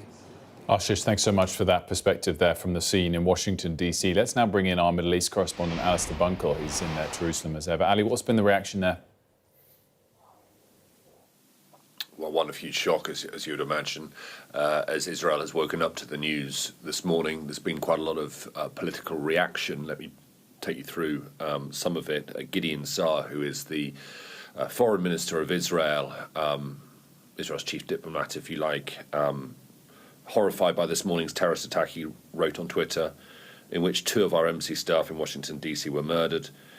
Israeli representatives around the world are constantly exposed to heightened risk, especially in these times. Benjamin Netanyahu has said that he's horrified by an attack that he's described as anti-Semitic. Yair Lapid, who's the official opposition leader here in Israel, said that the horrific double murder in Washington, D.C. was an act of anti-Semitic terrorism and a direct result of the incitement we've seen at protests across the world. This is what they always meant by globalized intifada, he has written. And Ambassador Mike Huckabee, who is the US ambassador, quite recently arrived in Jerusalem, said that he had spoken to the US Attorney General Pam Bondi, and he said that it was a horrific act of terror that the people of Israel are waking up to this morning. So I think that sort of gives you a flavour of the reaction here from Israel. And of course, being attacked for being Israeli or for being a Jew is something that a lot of people here in Israel think about constantly, and the Jewish diaspora around the world. I know people who are genuinely worried to travel abroad, whether it be on holiday or for work, because of the rise in anti-Semitism, particularly during the Gaza war. Some people just choose not to travel at all outside the borders of Israel. This is where they feel most safe. And so this attack in Washington, deliberately targeting Israelis, of course, will play into the worst fear of so many people here. Ali, as always, thanks so much. Alistair Bunkle there for us live in Jerusalem. Well, just half an hour ago, I spoke to Israel's ambassador to the United Nations, Danon, who said this attack was a disgrace, as he joined us from New York. That was a horrific attack, not only against Israel or the Jewish community, but against the values of the United States, in the capital of the U.S., a few blocks from the White House. Innocent young professionals came to meet and to learn about diplomacy, and they were attacked by a terrorist. It's unfortunate, but we have to tie it to the incitement we have seen in the last few weeks against Israel. The chants on campuses, death to Israel, intifada, call for violence, riots, and also we saw it in diplomacy, in the halls of the UN.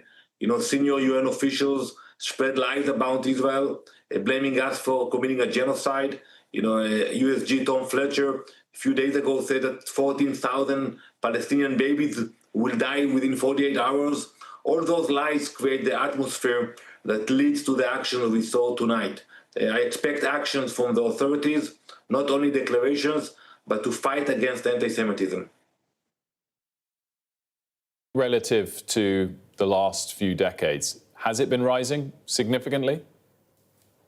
Absolutely, and it's not a feeling. You know, we have numbers. You have reports of the FBI which indicates that there is rise of anti-Semitism worldwide. You know, in the U.S., in Europe, and the main problem, Wilfred, is the gap between the declarations and the actions. Most leaders will condemn anti-Semitism. I'm sure within a few hours, when all the leaders will wake up here in the U.S., you will see condemnations across the aisle. The question is, what is the next step? Whether there would be a federal program to actually take actions. You know, how many indictments against people who promoted hate crimes took place in the US or Europe in the last year? So we expect actions. You know, you cannot put a guard in every event, in every synagogue. You cannot put a guard against every Jewish person in the United States, but you should look after those who incite for violence, arrest them and stop them before they commit those horrible crimes. More on that tragic story throughout the morning here on Sky News. But for now, we're going to get you up to speed on domestic news. And the government has been told that radical reforms are needed to stabilise the justice system. The Independent Sentencing Review has published a host of recommendations to help solve Britain's overcrowded prisons crisis. Let's have a look at some of the review's recommendations. Well, prisoners on standard sentences will be released after serving just a third of their sentence if they display good behaviour. Short custodial sentences, those under 12 months, would only be used in exceptional circumstances in favour of other types of punishment outside of prison. There would be a tighter threshold for people to be recalled to prison, which currently accounts for around 15% of the prison population. And the review also suggests greater investment in the probation service and expansion of the tagging programme, plus the potential use of medication to chemically castrate sex offenders, which is currently being piloted in southwest England. Well, earlier, I asked the chair of the Independent Sentencing Review, David Gauke, about his former party, the Conservatives, and whether they are to blame for prison overcrowding. The reality is that the problems that we face now were in place 10 months ago, were in place 2 years ago. This has been building up for some time. The capacity issue, particularly over the last 5 years, has been building up. And it is right that we take action. And I would say that whoever was in power last July would have had to take the action that the government did then. Mari's here to discuss the significance of this. I mean, I have to say I kind of commend on reflection the government for picking a former Tory Justice Secretary to come on and come up with these recommendations. But I guess we'll see when Robert Jenrick joins us shortly whether he sees this as a former Tory doing it, a fellow Tory, so I guess he's still a member of the party, or someone who has a very different view on the justice system to him. And early releases are always going to be very hard to sell. Yeah, absolutely. People are concerned about the concept of early release, the idea that the optics that criminals are essentially being kind of given an easy ride or let off, or the incentive of punishment therefore isn't perhaps as great. And it's really, really difficult. I mean, this new kind of plan you're talking to David Gauke about, it's all about earned progression. Earned progression is the model that they are kind of copying from what they saw in Texas, where essentially their kind of good behaviour earned you those privileges to be able to potentially be released earlier, like you were outlining in that graphic. And the difficulty is, you know, some people in the criminal justice system, including obviously David Gauke himself, are saying this is a great idea because we've got to get to grips with the overcrowding crisis. He did say that necessity was driving this more than anything else, and therefore perhaps it wasn't an ideal situation, but something needs to be done. The difficulty is, police sources have been speaking to Sky News. They say they're concerned about whether this is going to be coupled with resources and powers in order to make sure that offenders, any risk that offenders pose to the community if they are released early or punished in the community, is managed and appropriately supervised. The Domestic Abuse Commissioner has called this a watering down of the criminal justice system, and therefore you have a situation where the government is saying something has to be done, but the difficulty is that all the kind of antidotes or cures to such a chronically damaged system over years are really quite difficult and unpopular. David Gauke admitted in that clip with yourself that the Conservatives were realistically, at least in part, to blame for where we are. He said that the overcrowding issues have been a problem for, at least the past 5 years, and therefore something quite radical needs to be done. And just on that chemical castration point, it's been big headlines, and just to give people a bit of an understanding of this, it is only being trialled for now. They haven't decided whether they're going to do it on a voluntary basis or whether they're going to make people do it. So, for instance, what David Gauke was trying to explain was that there are people who perhaps are sex offenders and they would like to reduce their urges, or however you want to phrase it, and therefore something that is voluntary might allow them to stop themselves reoffending again if they can take that medication. So it might not necessarily be something that you force onto people. It might be something that people willingly opt into if they feel they can't control their urges without it, as it were. But that is something he said that is very much to be explored. It's nothing in concrete for now. That was one of the kind of controversial measures, but it'll be interesting to see the Victims Commissioner later in the programme when you speak to her and what she says about this. Yeah, and to get Robert Jenrick's response as well, he's due to join us shortly. I want to bring some breaking news that's crossed just moments ago. The government has temporarily been banned from concluding its negotiations on the Chagos Islands deal by an injunction granted in the early hours of today by a High Court judge. Now, Mari, just bring our viewers up to speed. The Chagos Islands deal was sort of on, off, then suddenly on again, and was expected to be concluded, if not today, in the coming days. What more do we know about who's filed this injunction, how it's come about, and I guess how long it might stay in place? Yeah, exactly. So let's just give people a bit of context on this to start with. So Prime Minister Keir Starmer was supposed to be signing this deal today, we understand. It was handing over sovereignty of the Chagos Islands to Mauritius. He was going to be attending a virtual ceremony today, this morning, in fact. And we know it's been heavily criticised by the Conservatives, by Reform, calling it a surrender, paying for the privilege of giving the Chagos Islands away. But the government was essentially arguing that this was necessary. They needed to act in line with previous legal rulings that had already said they needed to be given back to Mauritius, and therefore it was necessary.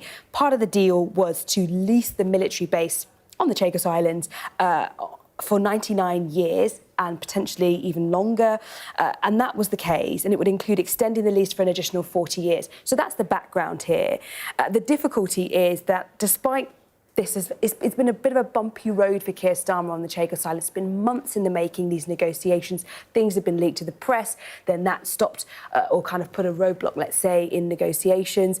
Things were looking good, looking like they were going to get over the line after perhaps a little wobble from the US, and now this has come in. So they've been temporarily banned from concluding these negotiations. It doesn't mean that it won't go ahead in the end, but for now, that can't be signed today. And the injunction that was granted at 2:25 this morning, and essentially has said the defendant shall take no conclusive or legally binding step to conclude its negotiations. So essentially, for now, they cannot act on this. We have gone to number 10, to the Foreign Office and to the Defence Ministry as well. So if we get anything from the government in response to this, we'll bring it to you. Really interesting, Mari, and again, another topic that no doubt will be of interest to Robert Jenrick when he joins us shortly. Mari, for now, thank you. Now, doctors in Haiti's capital, Port-au-Prince, have told Sky News gang violence and displacement is fuelling malnutrition and the rise of cholera. Well, the United Nations say ongoing gang violence in Haiti has displaced more than 1 million people. More than 5,600 people were killed as a result of violence last year. Almost 6 million Haitians are going hungry and need food assistance.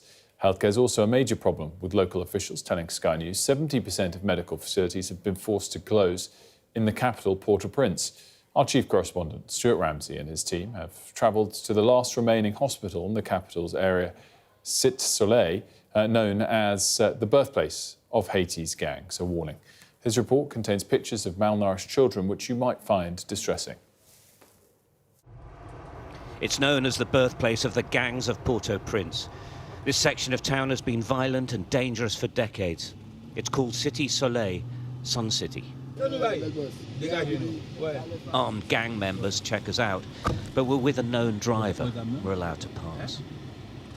Civil society doesn't function here. The gangs control everything and attack anything, even hospitals. The Fontaine Hospital, built in the slums of Cité Soleil, is the only medical facility still functioning. Without it, the people here would have no access to doctors or medicine. Founded 32 years ago by Jose Ulysse, it's a charity. In the cholera ward, he told me the increasing gang violence across Port-au-Prince and the chaos it's causing means people are herding into displacement camps. Cholera outbreaks are getting worse. For these cholera patients, their only hope of survival is here. Cholera is always present, but there's a time when it's more. Lately, because of all the people in the displacement camps, there is a great deal of promiscuity and rape, and we have an increase in cases. In the clinic, they give food to parents to feed their babies. These children are all malnourished. The giveaway sign, as always, their distended tummies. Poverty and insecurity combine to cause this. Like cholera, malnutrition is getting worse. But these little children are all badly malnourished. We've also seen cholera in the hospital. What the doctors say is they are absolutely all linked to the gang violence here in Port-au-Prince. Basically, the malnutrition is because the parents can't go to work, they can't earn money, it's too dangerous outside, they can't afford to buy food, and the kids end up in places like this. The cholera, again, it's here all the time, but when the insecurity is high and people are living close together, it spreads everywhere. The sexual violence is on the increase. There's many, many problems, but they all have one common denominator, and that's the crime gangs. The medics and hospital workers risk their lives every day crossing the gang territories to care for their patients. And they are some of the most incredibly vulnerable. If you weren't here, how bad would it be for the community? Just imagine. Just imagine. There isn't any place where they can go. Everyone comes here. Normally, the poorest people in the country come here.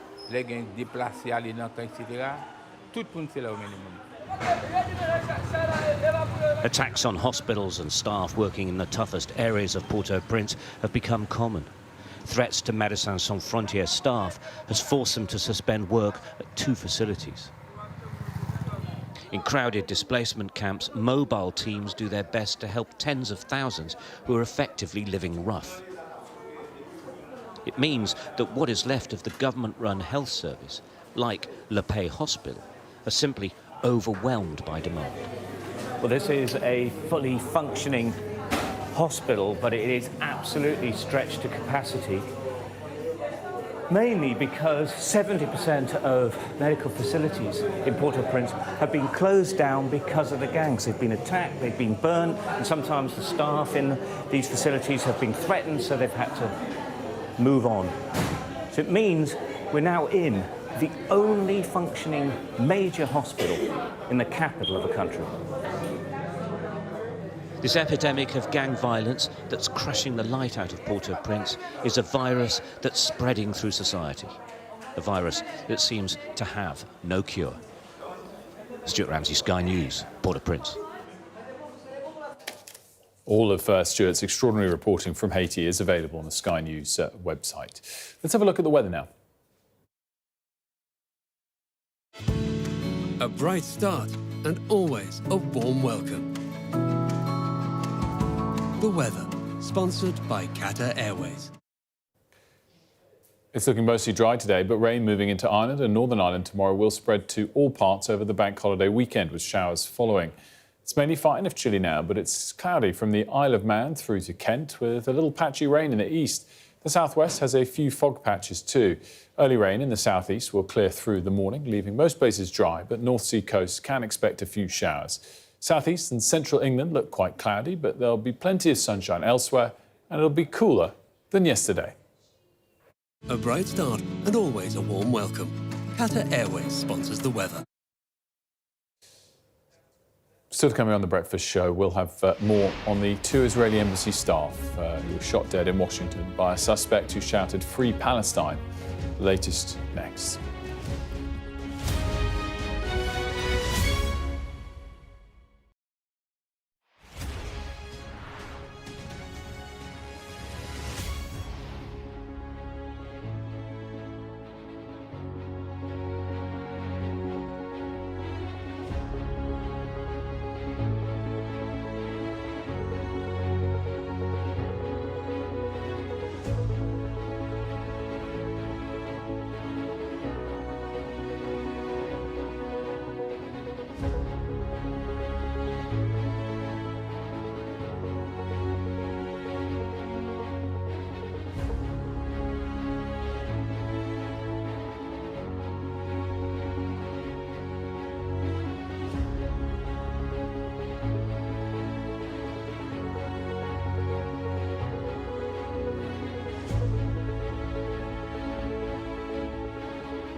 Show of military might and menace.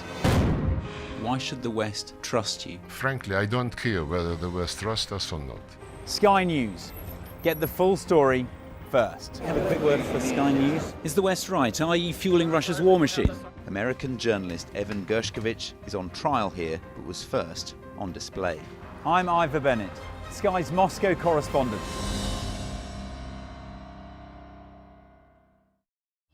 We arrive. A secret hospital hidden in the Myanmar jungle, treating the victims of this bloody war. This is Myanmar today. Its military rulers don't want the world to see, but we have. I fight for my own future. I fight for my generation's future. This is an actual crime. They don't care for that. Myanmar army is only a couple of kilometers away. So this is a major humanitarian disaster.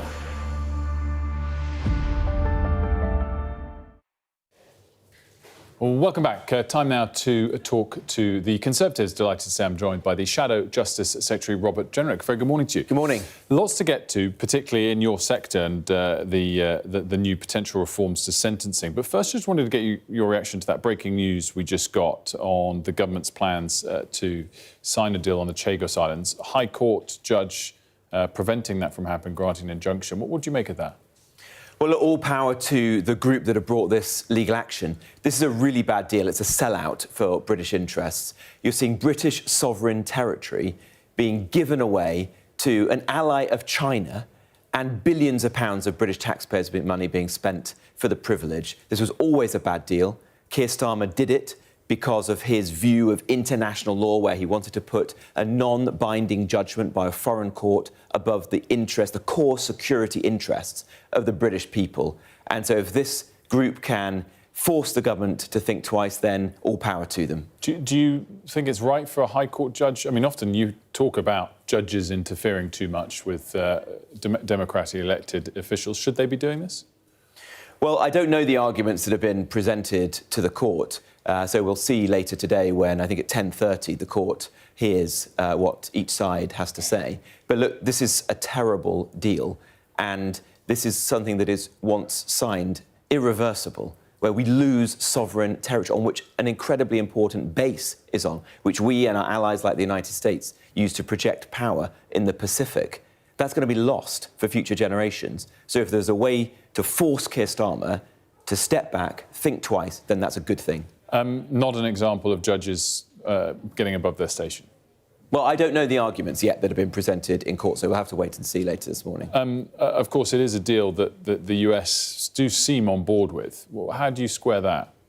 Well, I'm only interested in Britain's interests. The United States can do what it likes, but this is not in the interests of the British people. Why would it be in the British interest to give away our own territory to another country when we have no legal requirement to do so?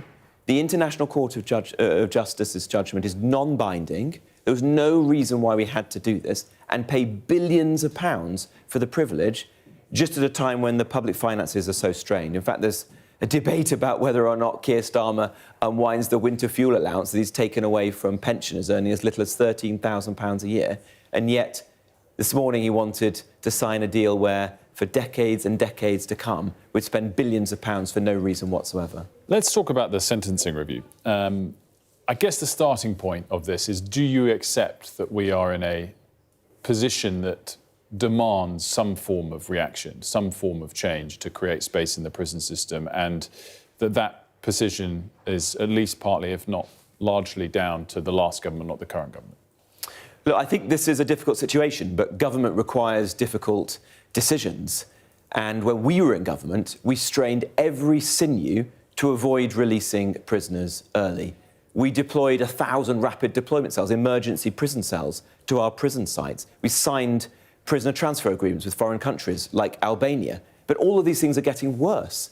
The number of foreign criminals in our prisons is rising, and Labour haven't signed any new agreements. They've suspended the use of rapid deployment cells, new ones, in our prisons. This isn't practical government. This is ideological.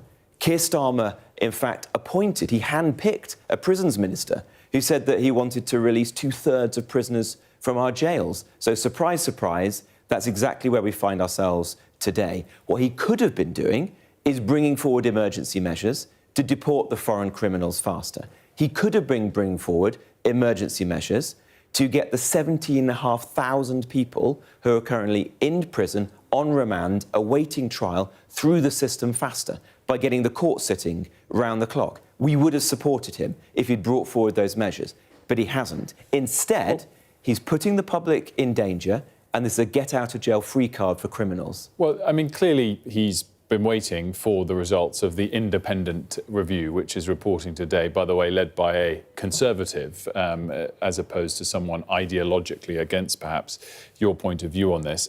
Let's go into one of those recommendations that it sounds like you support, and I discussed this with David Gauke last hour, but the release of foreign prisoners is something that he does recommend taking place going from here. So that's something you would support if it materialises? Well, there's 10,500 foreign criminals in our prisons, so we've got to get those people deported as quickly as possible. And the problem that the government is trying to solve is the fact that they believe that they need 9,500 additional prison places. So if you can fix the foreign criminals issue, then you don't have to release prisoners early. But the government aren't saying that. What they're saying is they will try to remove prisoners who are from overseas sooner, but they're not willing to tackle the fact that one of the primary reasons why we can't get those people out of our country is the merry-go-round of appeals through our human rights laws. What we, the Conservative Party, have said is that we are going to disapply the Human Rights Act for those cases so that you can end the vexatious appeals that prevent or delay removals and get those people finally out of our country.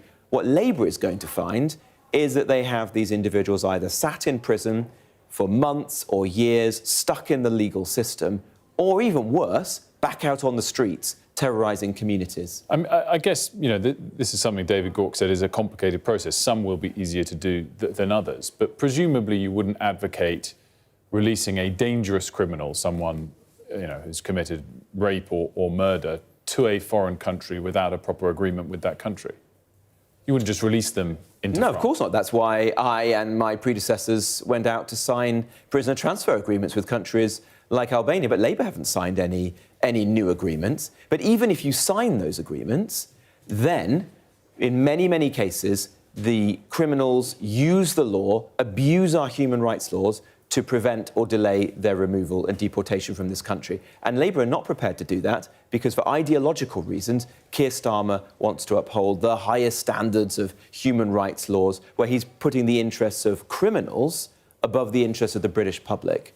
But what Labour are actually proposing today is very serious. I mean, let me give you an example. Imagine if you had your house broken into and somebody smashed up your house, they stole your belongings, then they went to court and were not sent to jail and instead were just given a tag.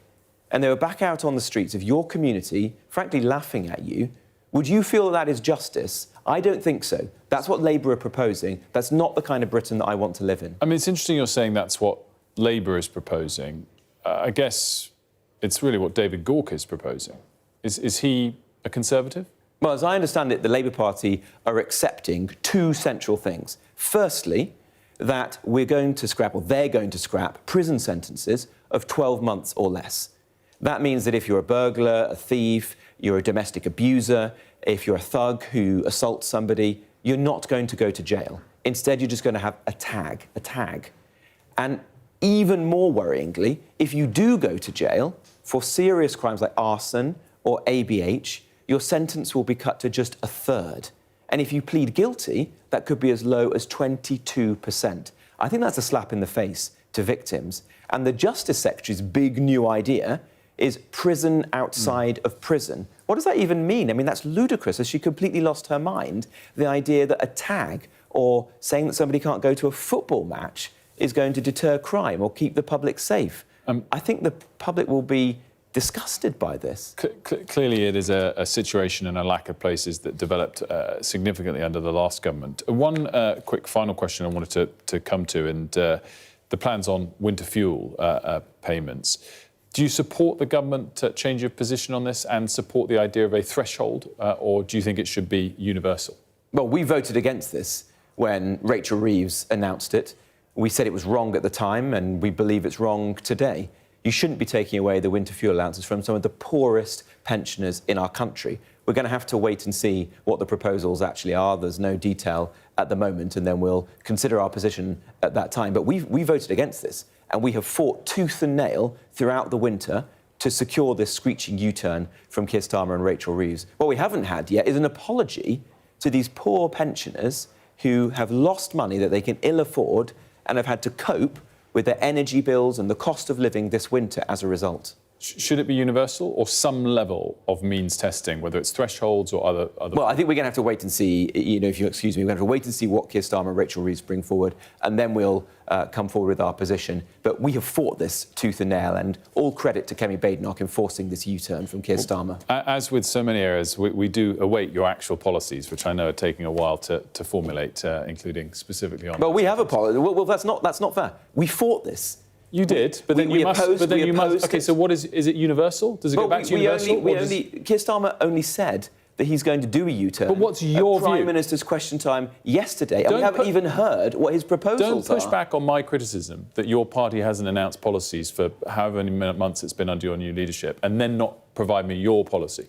What is your policy on this? Well, we don't know what Labour's... You're asking me to respond to something where Labour haven't even said what their policy is. You were in government for 14 years. You know all the details of the winter fuel permit. You know the pluses, you know the minuses. We voted against it. We voted against it. And what is your policy from here? Well, we have opposed the removal of the winter fuel allowance. We are going to have What would you replace it with? Well, we've opposed removing it. We voted against it. We said we didn't. So you'd go back to it being completely universal? We're going to have to wait and see what Keir Starmer brings forward. Fine. So don't criticise me for saying you don't have your own policy yet. Thank you very much for joining us this morning. Good to see you. Robert Jenrick there, the Shadow Justice Secretary.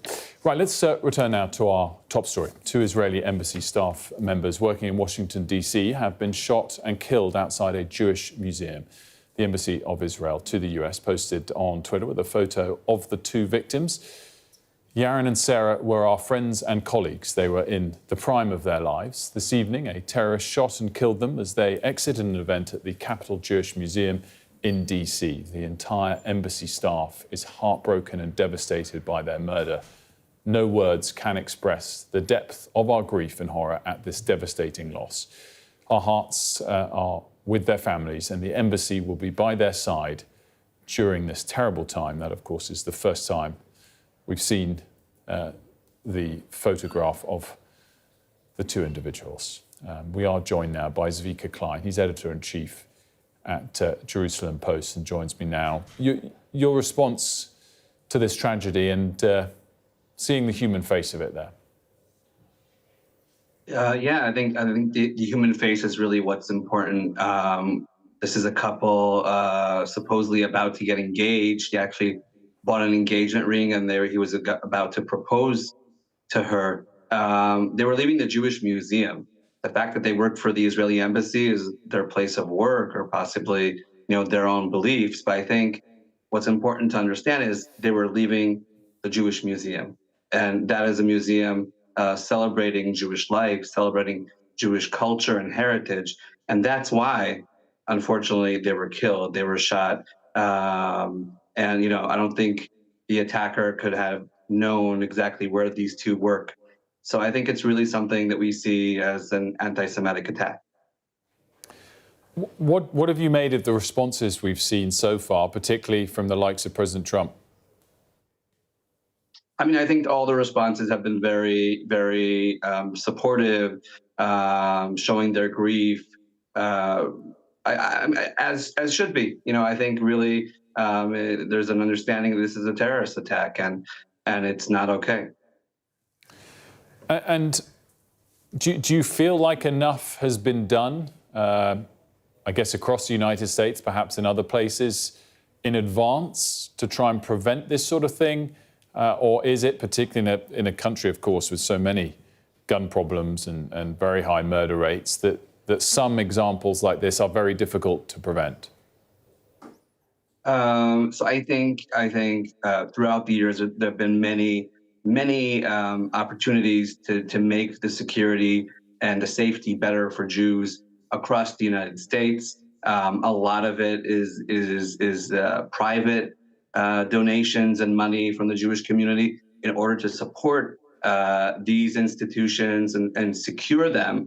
I will say, though, that up until this current administration, the past 2 years have been a nightmare for anyone who is Jewish, definitely on college campuses where young Jews had to literally hide their identity and risk their own lives for just being Jewish or supportive of Israel during such a complicated time. And only now we're starting to see these universities change their attitudes and being more tough against people who actually are anti-Semitic and who, by the way, people can be anti-Israel, that's okay, but you can't be violent, and you can't cause fear amongst other people or kill, obviously, people because of what they believe and because of what they think. Stepping back a little bit, if we're able to, today, do you feel like there's been a change in the relationship between President Trump and Prime Minister Netanyahu over the course of the last week or so? I think that's really a question that I've been asking myself a lot, and my colleague, seeing contradicting reports. On the one hand,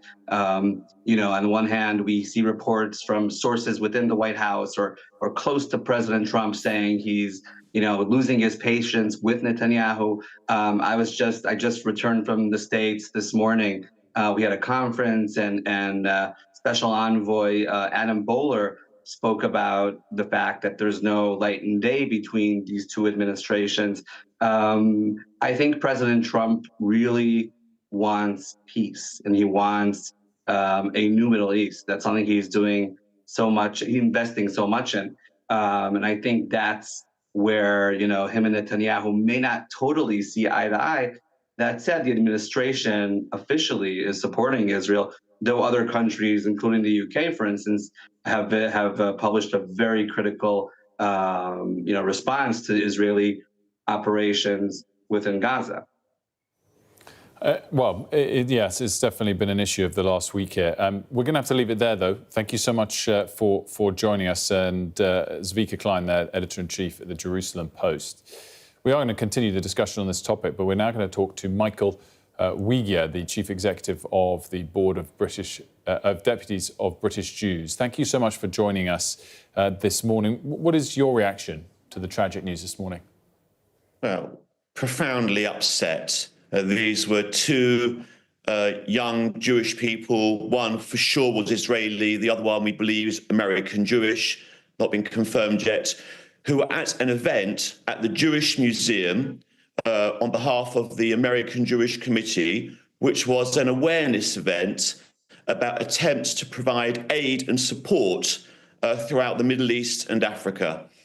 And the fact that they were targeted at this Jewish event, at a Jewish museum, is a really clear demonstration of anti-Semitism and of the most awful kind.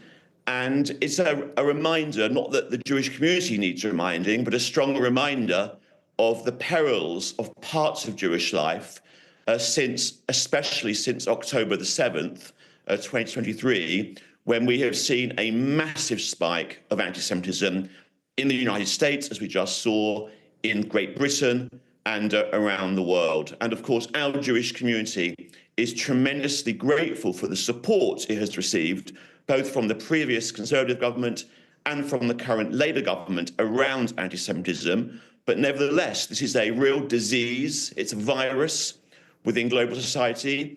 We're seeing it specifically on the very far left, on the very far right, amongst Islamic extremists. And it's something which Jews in the UK are really fearful about. Alongside, of course, we are a very resilient community, and we will always make sure that our Jewish life will continue. Our synagogues, our schools, our communal events. There is no possibility that an event like this will stop British Jews and Jews around the world, I'm sure that's true in the States as well, getting on with their lives and living full and dedicated and committed Jewish lives. But this is an awful moment for all of us. Do you fear for the safety of British Jews? I do not think that British Jewry as a whole is under threat. I think these are isolated, targeted events. We've been very fortunate that so far there has not been a dreadful act of violence, like a shooting, like murders in the UK. We have a tremendous relationship with the police force that is largely run in our community through the Community Security Trust, CST, who liaise very carefully with the police and security services and on behalf of the Jewish community. But one can never say never. There have been attacks at the Israeli embassy in the UK. There have been attacks on Jewish buildings in the UK in the past, so 30 years ago. So we can never be complacent. We can never be entirely relaxed. But I do not think there is any sense of panic or widespread fear in the Jewish community. But there is, of course, great sadness to what happened overnight and great concern for Jewish people everywhere. Just finally, Michael, do you think it is important when they see fit for the government to be able to, as I guess they have done this week quite clearly, to criticise the Israeli government for their actions, whether they relate to Gaza specifically or not? Any government around the world, British, Israeli, American, should be subject to legitimate criticism for actions that it takes. And we in the Jewish community are not opposed to criticising the acts of any government. That would not be a sensible position. The trouble is when that criticism sometimes morphs into something greater.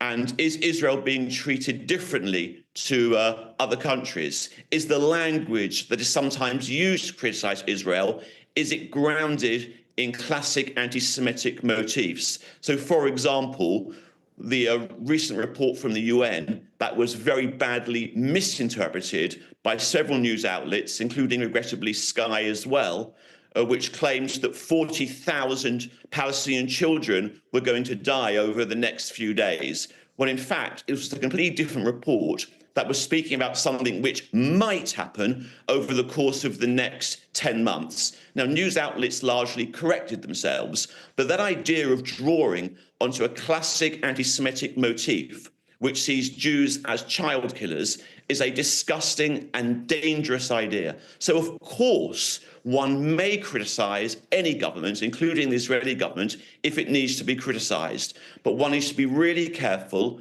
Firstly, about making sure one is consistent in one's application of terminology, and secondly, never drawing on these classic deep anti-Semitic motifs, which are a real risk to Jews in the UK and Jews anywhere in the world, and are a blight on anyone who uses that sort of language.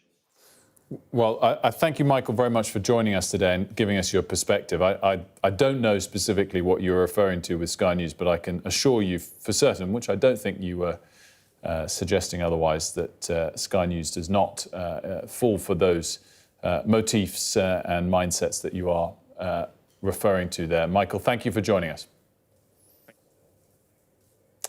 Still to come here on The Breakfast Show, the Independent Sentencing Review has recommended that the government should implement radical reforms to fix overcrowding in prisons. We'll speak to His Majesty's Chief Inspector of Probation next.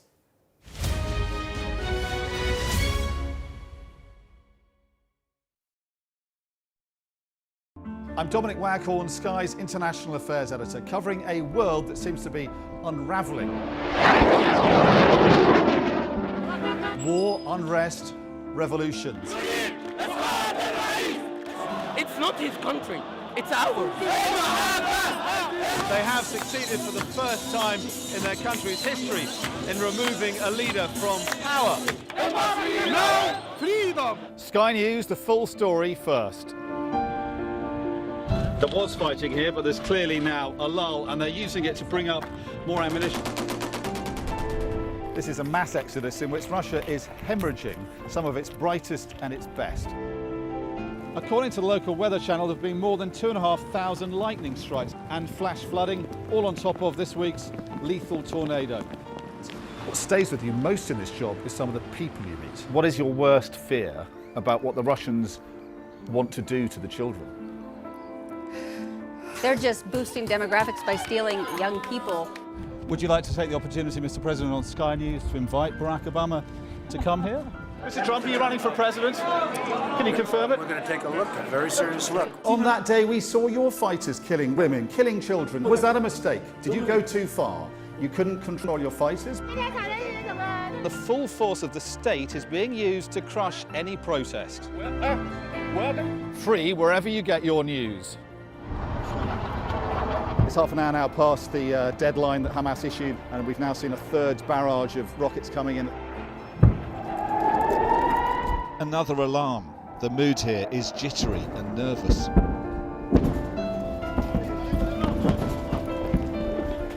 We're seeing the world get more and more divided, and it's our job to try to make sense of it all.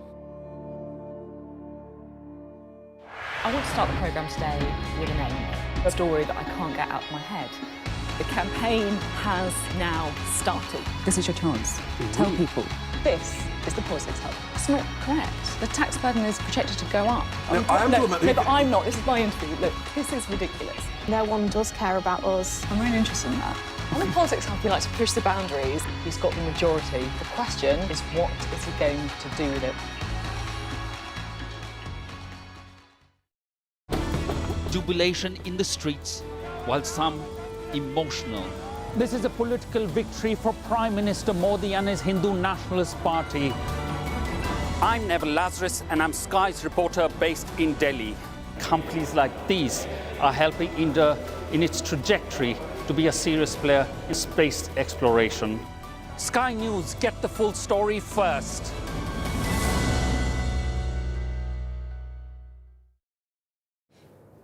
Prisoners convicted of sexual offences and domestic abuse could be released after serving just a third of their sentence under a plan to ease prison overcrowding. Let's talk about all of this with His Majesty's Chief Inspector of Probation, Martin Jones. Thanks so much for joining us. Good morning. I guess part of this sentencing review does suggest early release, but with the probation service then having to deal with people on the outside. What's your reaction to that? I welcome the report. I think it's a real opportunity to reset our system, which is currently not working. I mean, I would say in some places it's broken. But at the moment, the probation service has been under huge pressure for some time, and my reports show the huge pressure it's under. It's got too few staff, with too little experience, managing too many cases. So it's in desperate need of investment. So whilst the report, I think, comes to the right conclusions, we need to ensure the probation service is ready to implement these. What scale of extra investment is needed? So it's a matter for government to decide that. But what I see when I go out to probation areas is some probation areas having, as few as 50% of the probation officers they need to do the job effectively. That's clearly impossible. And what they also need is the services in place to change lives around.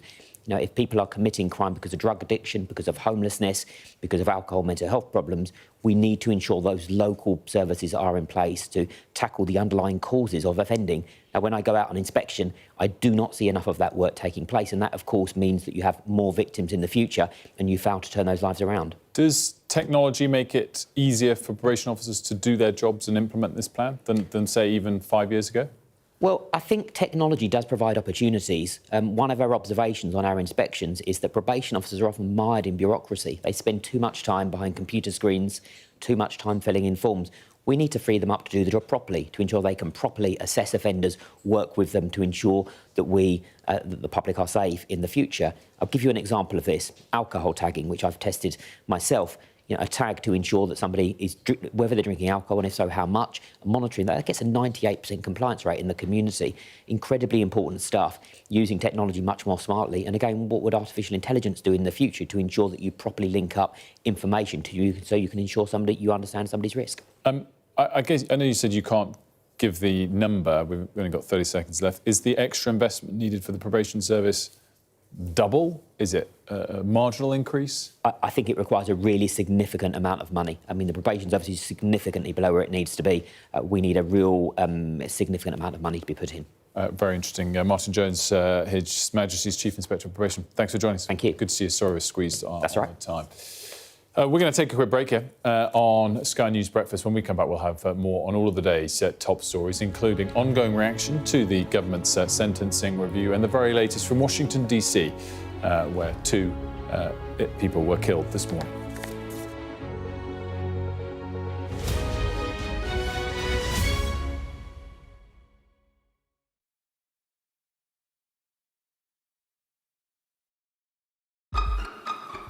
We've got your Sunday mornings covered.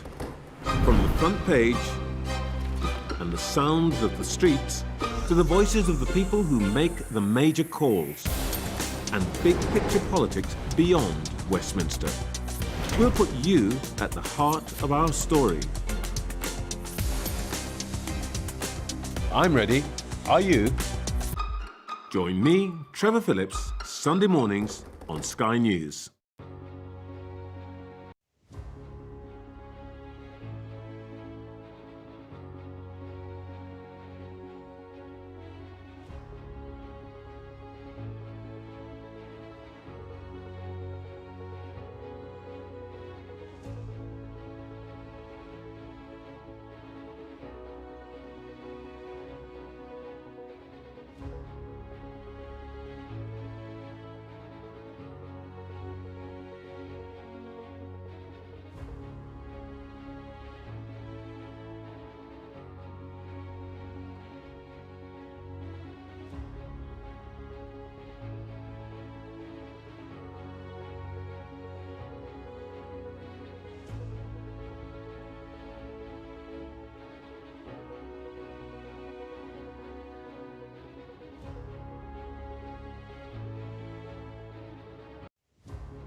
Very good morning to you. It's 9 o'clock on today's show. 2 Israeli embassy staffers shot dead outside a Jewish museum in Washington, D.C. are named as a couple, Sarah Milgram and Yaron Lishchinsky.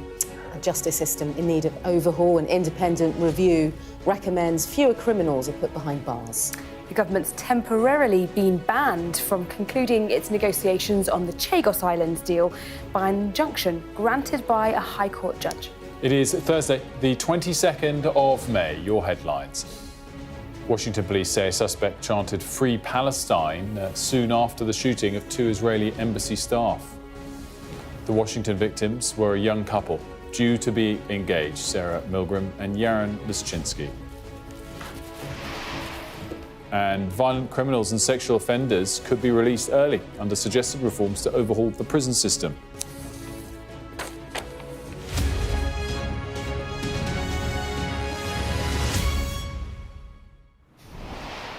Very good morning to you. We begin with breaking news. 2 Israeli embassy staff members working in Washington, D.C. have been shot and killed outside a Jewish museum.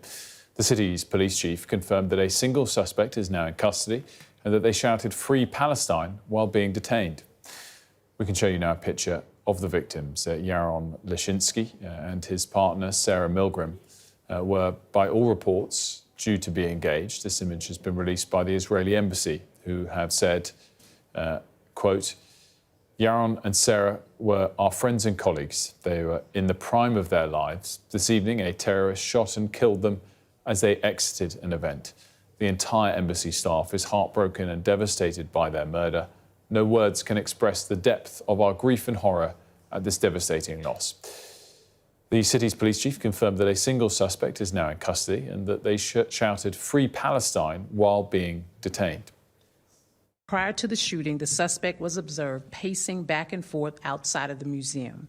He approached a group of 4 people, produced a handgun, and opened fire, striking both of our decedents. After the shooting, the suspect then entered the museum and was detained by event security.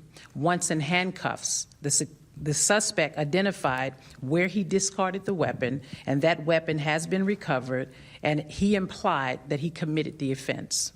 The suspect chanted, Free, Free Palestine, while in custody. The suspect has been tentatively identified as 30-year-old Elias Rodriguez of Chicago, Illinois. US President Donald Trump posted on his Truth Social platform, these horrible DC killings based obviously on anti-Semitism must end now. Hatred and radicalism have no place in the USA. Condolences to the families of the victims. So sad that such things can happen. Well, Ashish Joshi is outside the Capitol Jewish Museum for us, live this morning at the scene of the crime. Ashish, what is the very latest? The area around the Capitol Jewish Museum remains cordoned off, as you'd expect. Police still carrying out a forensic search of this neighborhood. It's just up this street on the right-hand side past this tree line. If I can just explain that this neighborhood, for people who are familiar with Washington, D.C., is a couple of blocks away from Union Station, the Capitol building. It's not an area which is teeming with restaurants or bars. It's a Wednesday night, very late on a Wednesday evening, very quiet area apart from the event being held at the museum. Yaron and Sarah were among a group of 4 people. When they left the event, they were approached by a single man who's now been identified by police as that 30-year-old from Chicago, Elias Rodriguez. He produced a handgun and shot the couple dead. He was then taken into custody by security staff at the museum before he was arrested, and we heard there from that police press conference, that's when he shouted, Free, Free Palestine. Washington, D.C. is not yet waking up to the news, but this will send shockwaves not just throughout the Capitol, but across America. Benjamin Netanyahu has already said that he will be promising more security for Israeli missions across the world. But certainly from Washington, you get a sense that the events in the Middle East spilling out onto the streets of the Capitol will leave many people horrified. And I suppose when you consider that this was a young couple who were planning their lives together, who are about to become engaged, and now we have that photograph as well. Utterly horrifying act of terror. Ashish, thanks so much for that. We're going to go straight now live to a press conference being held by the Israeli Foreign Minister. The father of Yaron. And I told him that his son was a warrior on the campaign of the State of Israel and fell as a soldier falls on the front lines. I would like to express my condolences to their families. That is a direct result of anti-Semitic enticement, that is incitement that is absolutely toxic and has been continuing across the world since October 7th. In recent times, we have seen threats of attacks against Israeli embassies and representations. Israel's representations and representatives across the world are a target of anti-Semitic terrorism. I recently spoke about that in the memorial ceremony for fallen soldiers. In recent months, I was very much afraid that such a thing would happen, and it did. This happened today.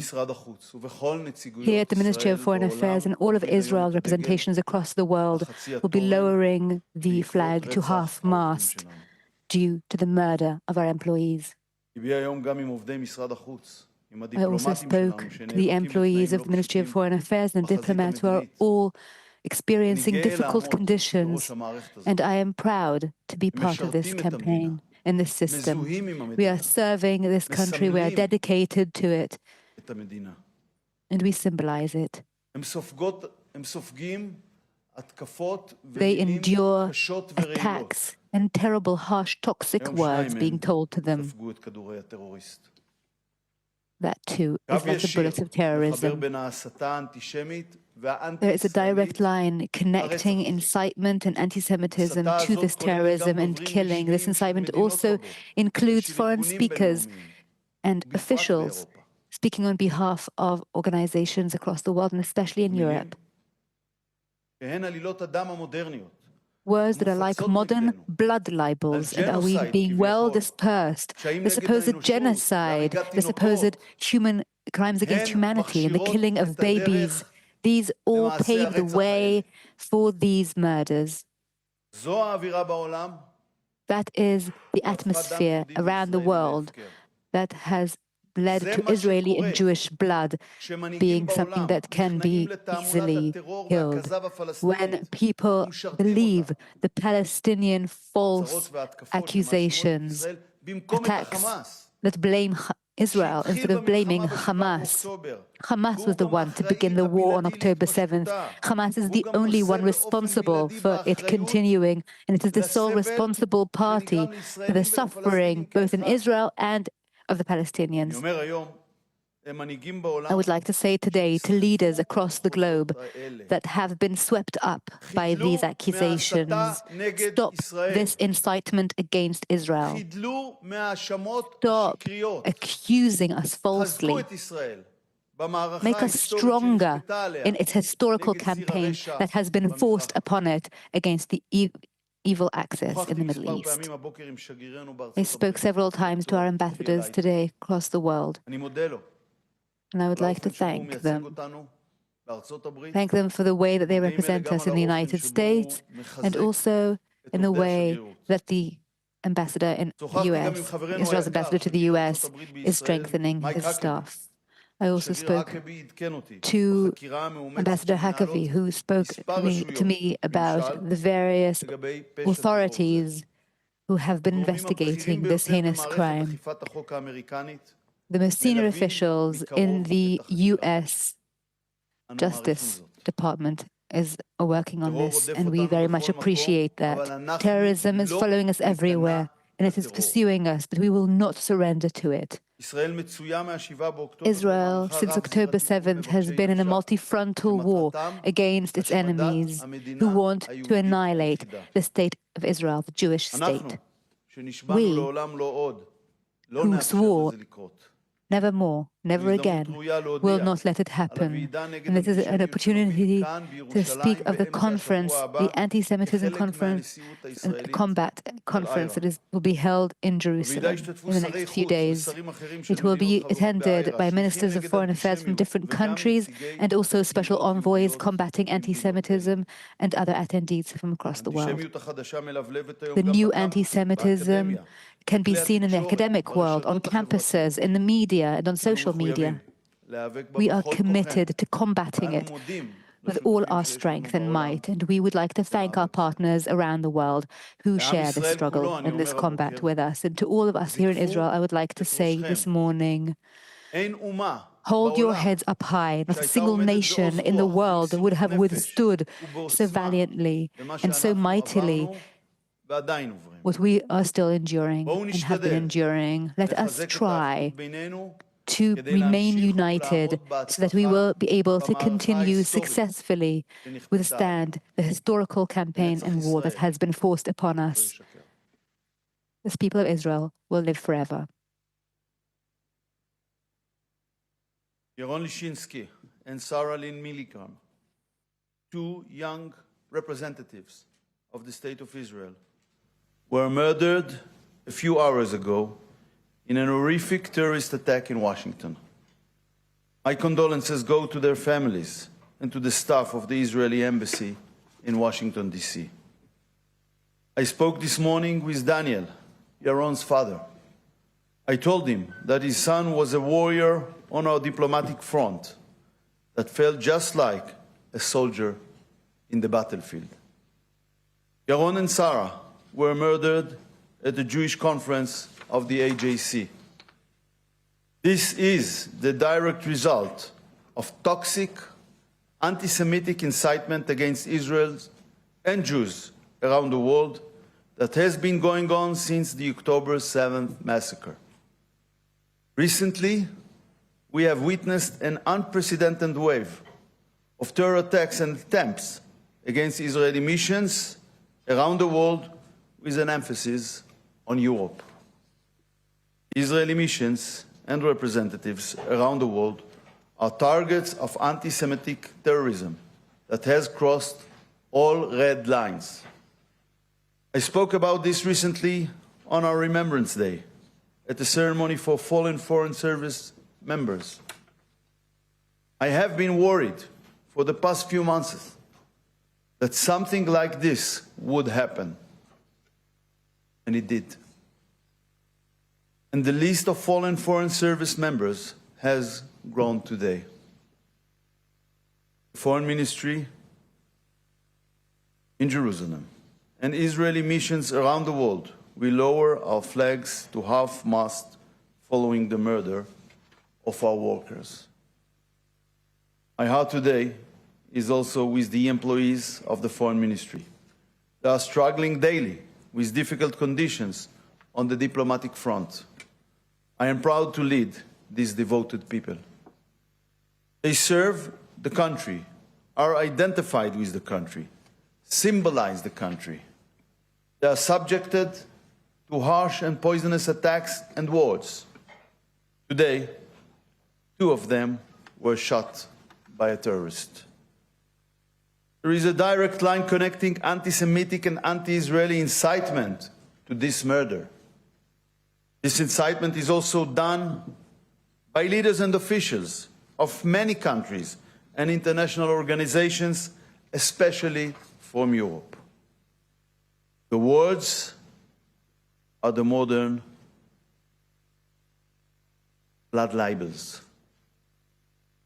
These libels about genocide, crimes against humanity, and murdering babies paved the way exactly for such murders.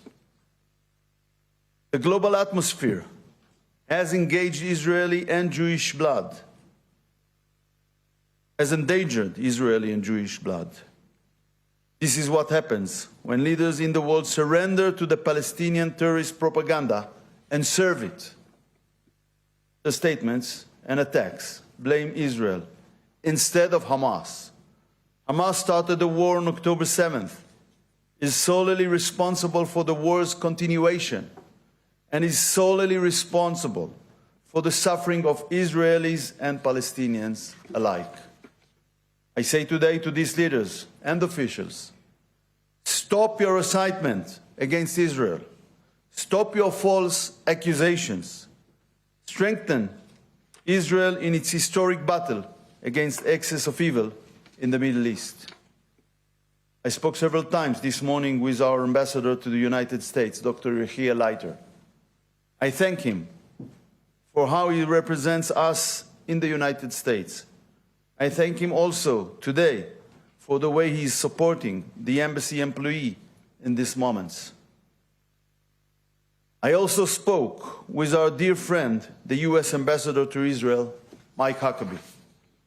Ambassador Huckabee updated me on the intensive investigations underway by several government agencies into this act of terrorism.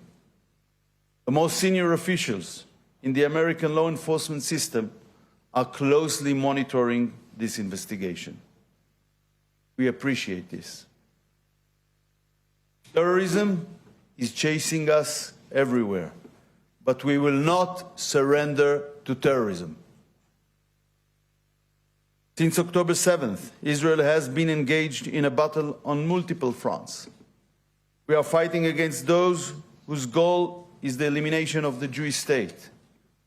We who swore never again will not allow this to happen. This is an opportunity to announce a conference against anti-Semitism that we will lead in Jerusalem next week, part of Israel's presidency of the International Holocaust Remembrance Alliance. The conference will be attended by foreign ministers and other ministers of IHRA member states. It will also include envoys for combating anti-Semitism and representatives of Jewish communities from these countries. The new anti-Semitism is also rising today on campuses, in the media, and on social networks. We are committed to fighting it with all our might. We thank the partners we have in the world for this fight. The Israeli people, I say this morning, hold your heads high. No other nation would have stood with such a courage, dedication, and resilience in what we have been through and are still going through during this last year and a half. Let us try to strengthen the unity among us so that we continue to stand successfully in the historic struggle that has been forced upon us. Am Yisrael Chai. Thank you, Foreign Minister. We'll now take a few questions. Yes, please. Let's bring in now our Middle East correspondent, Alistair Bunkle, who's in Jerusalem. Ali, your reaction to that? I mean, it stood out to me there was a very direct call there from the Foreign Minister to suggest that some rhetoric from European leaders, he wasn't specific by country, but he was by region, had played some part in inciting violence towards Jewish people. I mean, Gideon's understandably deeply upset and outraged by what has happened in Washington, and making the point that the two diplomats who died, in his opinion, as he said, to the families of those two individuals, died like soldiers on the front line. They were working on behalf of Israel abroad, and they were killed because they were Israeli. He blamed blood libel, his words, for inciting anti-Semitism around the world. But you're right, particularly without naming any names, single out what he said were foreign leaders and officials, especially from Europe. I think we can probably make a guess as to who those comments were particularly directed towards. If you look at the statements that have been released just this week by Sir Keir Starmer and by Emmanuel Macron, they're not alone. Other European officials as well have also released statements condemning Israel's actions in Gaza. And so, as I say, whilst the foreign minister of Israel didn't specifically name anybody, it was quite clear that he blames the actions of some countries and organisations, and I assume he means the United Nations there, and I'm sure the media as well, for inciting anti-Semitism around the world and creating an atmosphere that led to this murderous attack last night in Washington. And Ali, just finally, similar sentiments, I guess, echoed so far by Prime Minister Netanyahu, or we haven't heard from him in detail? We haven't heard from him in detail, but yeah, I mean, those sentiments are being echoed by the political echelon here across the board, whether in government or in opposition, sentiments of deep sorrow and horror, but also echoing what Gideon Saar had to say about the rise of anti-Semitism around the world, and how a global narrative has resulted in this tragic incident. Ali, as always, thanks so much for that. We can bring in now Jojo Drake-Kalin, who was an organiser of the young diplomat's reception in Washington, D.C., and I believe unknowingly spoke to the suspect. Is that correct, Jojo?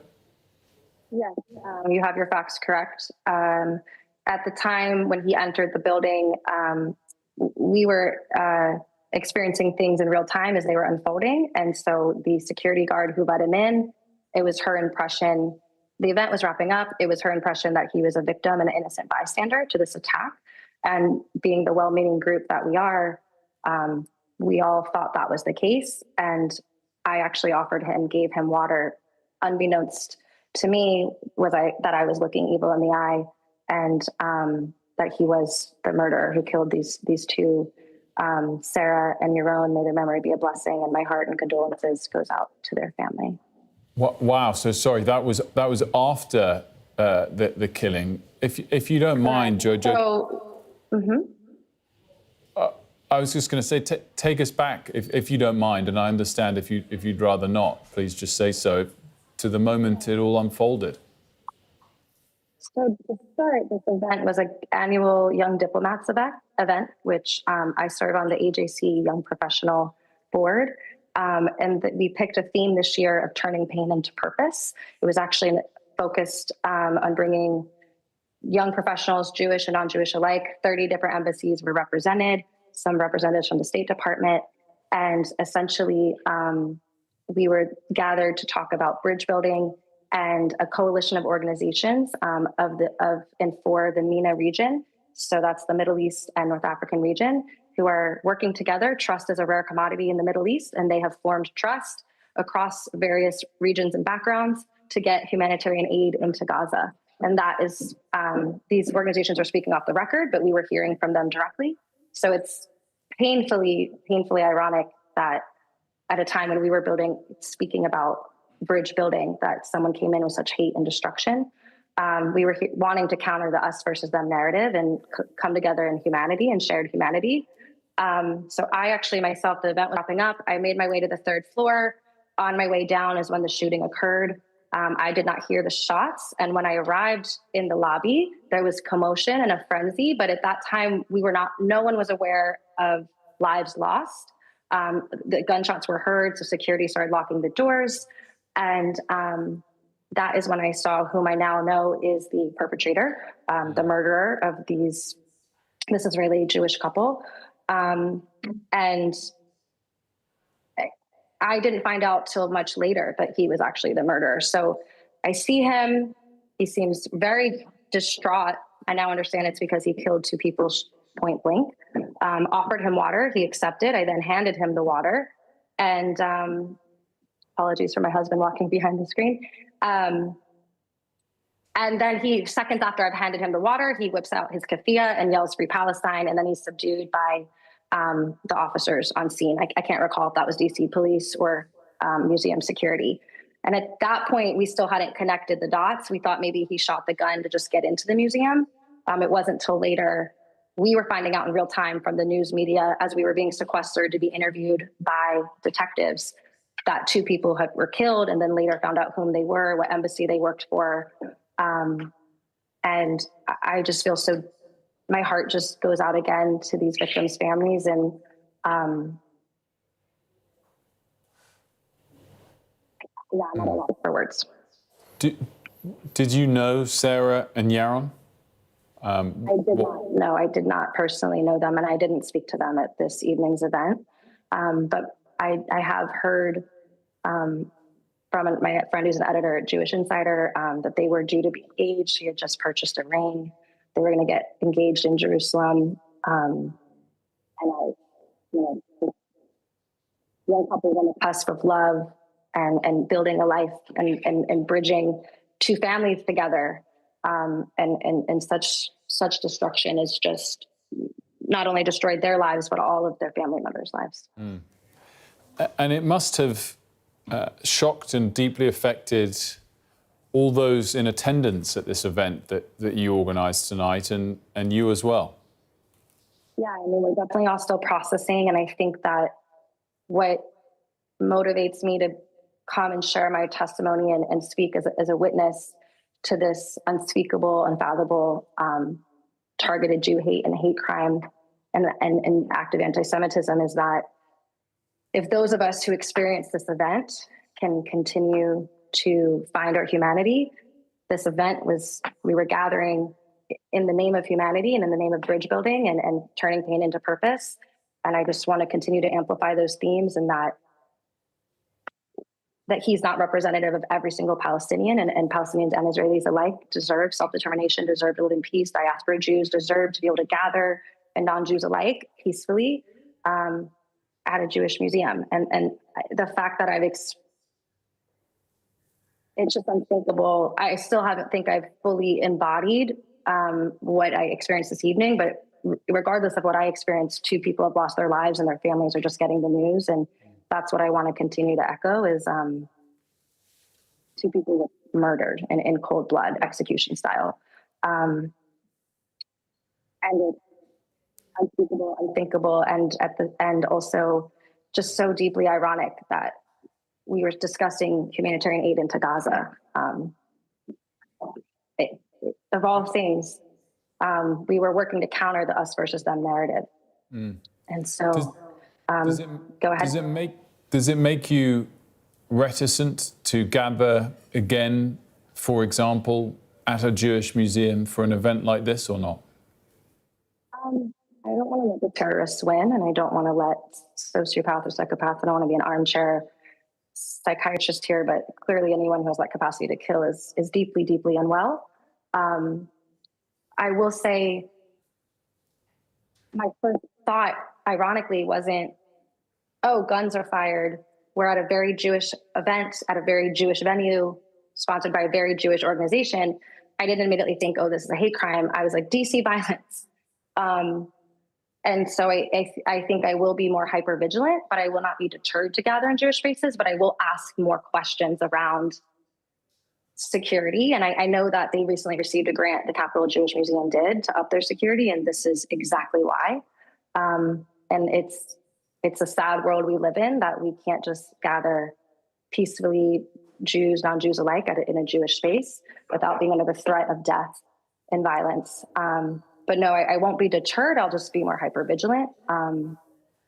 And being too deterred would just be letting terrorists win, and we're not going to let hate win. Jojo, thank you so much for joining us. We appreciate it. Thank you. I'm going to go home. We're going to take a quick break here on Sky News Breakfast. When we come back, we'll talk more about the UK government's independent sentencing review.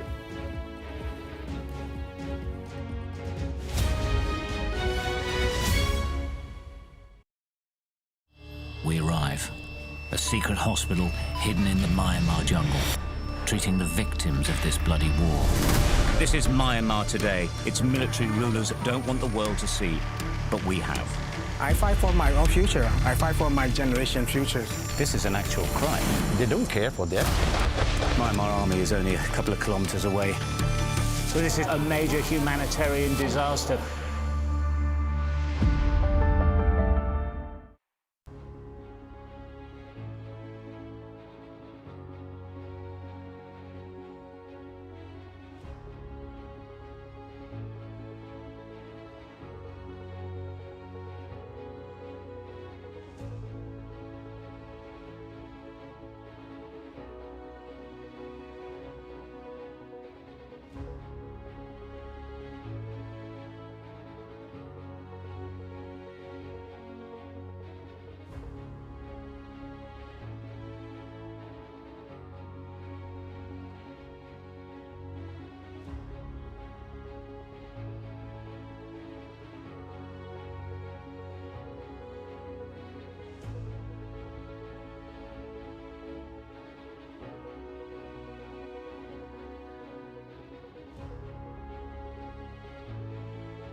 The government has been told that radical reforms are needed to stabilise the justice system. The Independent Sentencing Review has published a host of recommendations to help solve Britain's overcrowded prisons crisis. The Victims Commissioner, Baroness Helen Newlove, is now here with me to react to it. A very good morning to you. Thanks for joining us. What is your snapshot reaction in terms of the scale of, I guess, what will happen if this is imposed, of some earlier releases than otherwise would have been the case, in light of the pressures on the prison system? Well, this review is because of the pressures on the prison sentence. I mean, we've had it, early releases. I've been in discussions with them, but I am still, I'm still concerned about the risk, both to communities and to victims, and that is for me paramount. In that, they're looking at maybe getting rid of short-term sentences, say they don't rehabilitate offenders. Actually, mine's about giving respite to victims. So I know it's going to be down to the judges, but people have got to understand that they need that respite to get them stronger as well. So I am really concerned about the risk to victims. So let's talk about that aspect first, the idea that sentences of 12 months or less could be scrapped. What sort of crimes are we therefore talking about would only be punished with non-prison sentences, and how might that affect victims? Well, that's down to, obviously, whatever charges come forward. But the fact that we're looking at even harassment cases or domestic abuse cases where there is the small sentence, it does give respite to victims. And so that's why I'm really concerned about violent offenders, domestic abuse offenders. It's the impact on the victim. And we're talking about the end of the criminal justice system, if you think about it. Before, the journey is quite harrowing. It's not easy, so you've got to put that factor in.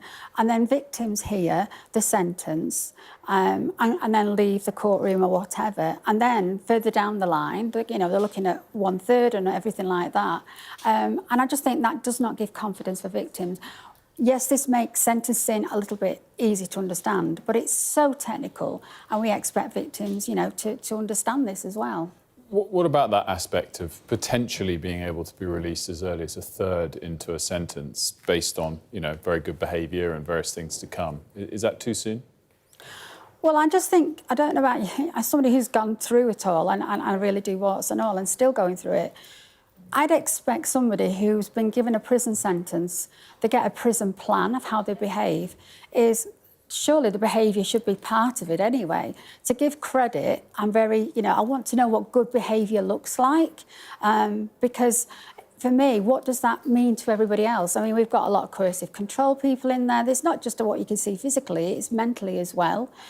So I want to see the detail. I know that the Lord Chancellor's been over to Texas and it worked there. But I just think, good behaviour, that does not help a victim when actually this should serve as a punishment. So I really want to work and see what that means in the detail. And of course, these, if they're not at risk, they do more. But at the end of the day, the offenders know this is going to happen, and it falls down then to victims not feeling safe, and also for the probation then to have to do more casework and deliver and make sure that they keep the public safe, and also that victim needs to feel safe. So we've got to do a lot of communication with victims, and that's why I will keep working to make sure that victim participates in that. You mentioned the pressure this would move from the prison system to the probation service. I mean, what scale of pressure do you think that is? Tremendous pressure for probation. We've had the early release schemes previously, and they keep resetting the probation. There's not enough staff, as we know, and now we're looking at going into the community, which actually, if you look at the detail, I've heard all this before, you would have thought all this goes on anyway in the background before they're going into community sentences. But the fact is that, yes, there's new funding, but that's not coming in one lump sum. It's coming over the parliamentary term. And if you've not got enough staff, then they've got to be trained. And my argument is you need a qualified probation officer. It's a skill, this isn't something you can just learn on day one. And they know the risk, what can happen. But also in this review, which I'm quite concerned about, is looking at, not so many offences that they're recalled into prison. And after, it's going up to 56 days from, it was 14, it was 28, now it's a flat line of 56. But that means that there's no risk assessment as well. So there's a lot of small print that needs to actually be drawn into this to make me feel that victims are fully informed, their views on licensing is informed, and actually they feel confident in our criminal justice system per se. Baroness Newlove, thanks so much for joining us. Thank you. Very much appreciated. We have a bit of breaking news to bring you now. Long-term net migration has dropped by almost 50%. Let's go straight to our political correspondent, Ali Fortescue, who's in Coventry and has the numbers for us. Hey, Ali, what can you tell us? Hello, yes. Well, look, there are lots of migration figures that come out today, but this is the important one. Net migration has fallen quite significantly. 431,000 is the net migration figure for the year ending December 2024, significantly down from the previous year before that, where it was more than 800,000, 860,000. That's a number that has been revised up. So, as expected, the net migration number, that is the number of people coming into the country minus the number of people leaving the country, has fallen quite significantly. That is down to a whole range of factors. What's interesting about these numbers is this is the first time we've seen a period of time when Labour have been in government. But, and I'm sure Yvette Cooper will be saying this is good news, given that the government say they want to bring net migration down. But I think it is the Conservatives that will be claiming some victory, because some of the reason, a big part of the reason I'd say that these numbers have fallen is because of changes that it made, particularly in terms of dependence for people coming here on work and study visas. That has undoubtedly, I think, had an impact on the numbers. But you've got to dig a little deeper beyond the headline figure, and that is what's brought us here to Coventry today. You might be wondering what we're doing here. We've been looking at the demographic changes in places like Coventry. And in Coventry, 40,000 people have come here since Brexit, have settled here from abroad. That means that 1 in 10 people living here are recent migrants. A big part of that is a student population, and 2/3 of their fees here come from international students. So that is a part of the story. I don't need to tell you that there is obviously a lot of politics around immigration, around community cohesion, around changing demographics in different parts of the country. We all know the controversy that Keir Starmer's comments around an island of strangers caused. There's also, of course, questions from businesses. We've been talking to businesses here in Coventry who say that their businesses are being damaged by government policy bringing net migration down because they rely on overseas workers. And I haven't even mentioned illegal migration. That is a tiny fraction of the overall number today, but it is significant. It is something that chimes with many voters up and down the country. We do know that separate figures show that there are record numbers of people crossing the Channel in small boats for this period so far this year. Those are numbers that the Home Secretary and Prime Minister will be judged by as well. Ali, great stuff. Thanks so much for that, Ali Fortescue in Coventry for us. Well, the government, meanwhile, has been temporarily banned from concluding its negotiations on the Chagos Islands deal by an injunction granted in the early hours by a High Court judge. Downing Street insists the deal is the right thing to do. But Shadow Justice Secretary Robert Jenrick says that's not the case. This is a terrible deal, and this is something that is, once signed, irreversible, where we lose sovereign territory on which an incredibly important base is on, which we and our allies like the United States use to project power in the Pacific. That's going to be lost for future generations. So if there's a way to force Keir Starmer to step back, think twice, then that's a good thing. So, Mari, tell us a bit more about where this sort of High Court injunction has come from and whether it will hold. Well, we don't know if it will hold yet, but what we do know is the group that have brought this legal action are Chagosians, and essentially what they're arguing is, they are from the Chagos Islands and they don't want it to be handed over to Mauritius as far as they're concerned. We have to wait and see the details of exactly what we're going to get, but we are going to get that hearing, 10:30 this morning, so not long to wait, hopefully, to find out more. And the judge granted this injunction to essentially ban the UK government from handing over the Chagos Islands yet. It says upon consideration of the claimant's application, and essentially, upon reading the defendant's response, the government have come back to us and basically told us very little. They say we do not comment on ongoing legal cases. This deal is the right thing to protect the British people and our national security. But as you saw from Robert Jenrick's view there, he believes quite the opposite. He feels that it's not in the UK's national interests to give the Chagos Islands to Mauritius and then lease it back on a 99-year lease. In terms of the pushback and not in terms of the justice review, what's likely to kind of play out from here? We don't know yet the extent to which the government is going to implement it or support it? Yeah, exactly. So we know they've commissioned this review. They've asked David Gauke, who was a Conservative Justice Secretary, to do this, and they are trying to get cross-party consensus on this. And what they argue is this kind of fiasco in the justice system has gone on way too long, and it's time to kind of have a real kind of root and branch reform of the justice system. They want to reduce the prison population by just under 10,000, and therefore they are trying to have ideas and plans for quite radical ways of reducing the prison population, and therefore that's why those recommendations have been outlined. Well, and you've got to commend them for getting a former Conservative Justice Secretary, David Gauke, to do the review. Similar sentiments echoed by an op-ed I read the other day by Sir John Major. But if they're looking for the cross-party support, it doesn't look like it's coming, based on Robert Jenrick's comments earlier. Mari, great stuff. Thanks so much.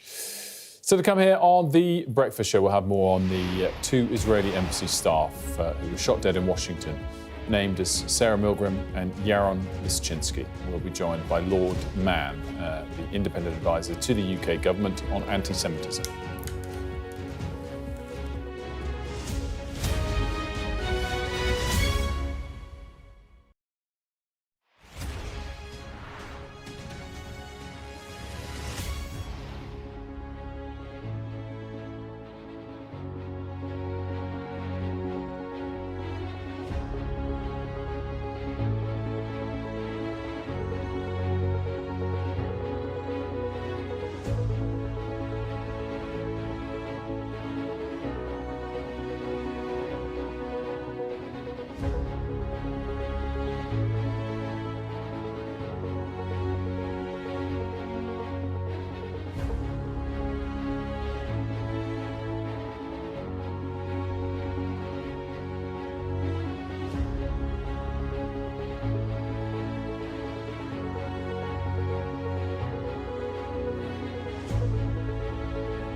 jubilation in the streets, while some emotional. This is a political victory for Prime Minister Modi and his Hindu Nationalist Party. I'm Neville Lazarus, and I'm Sky's reporter based in Delhi. Companies like these are helping India in its trajectory to be a serious player in space exploration. Sky News, get the full story first.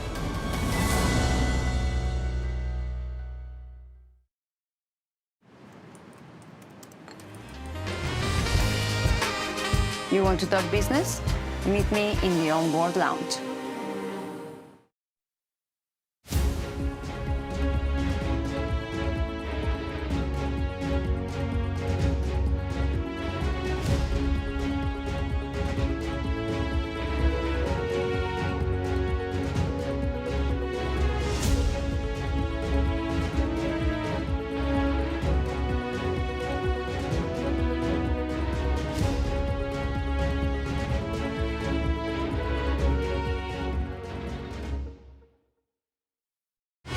Fly Emirates, fly better.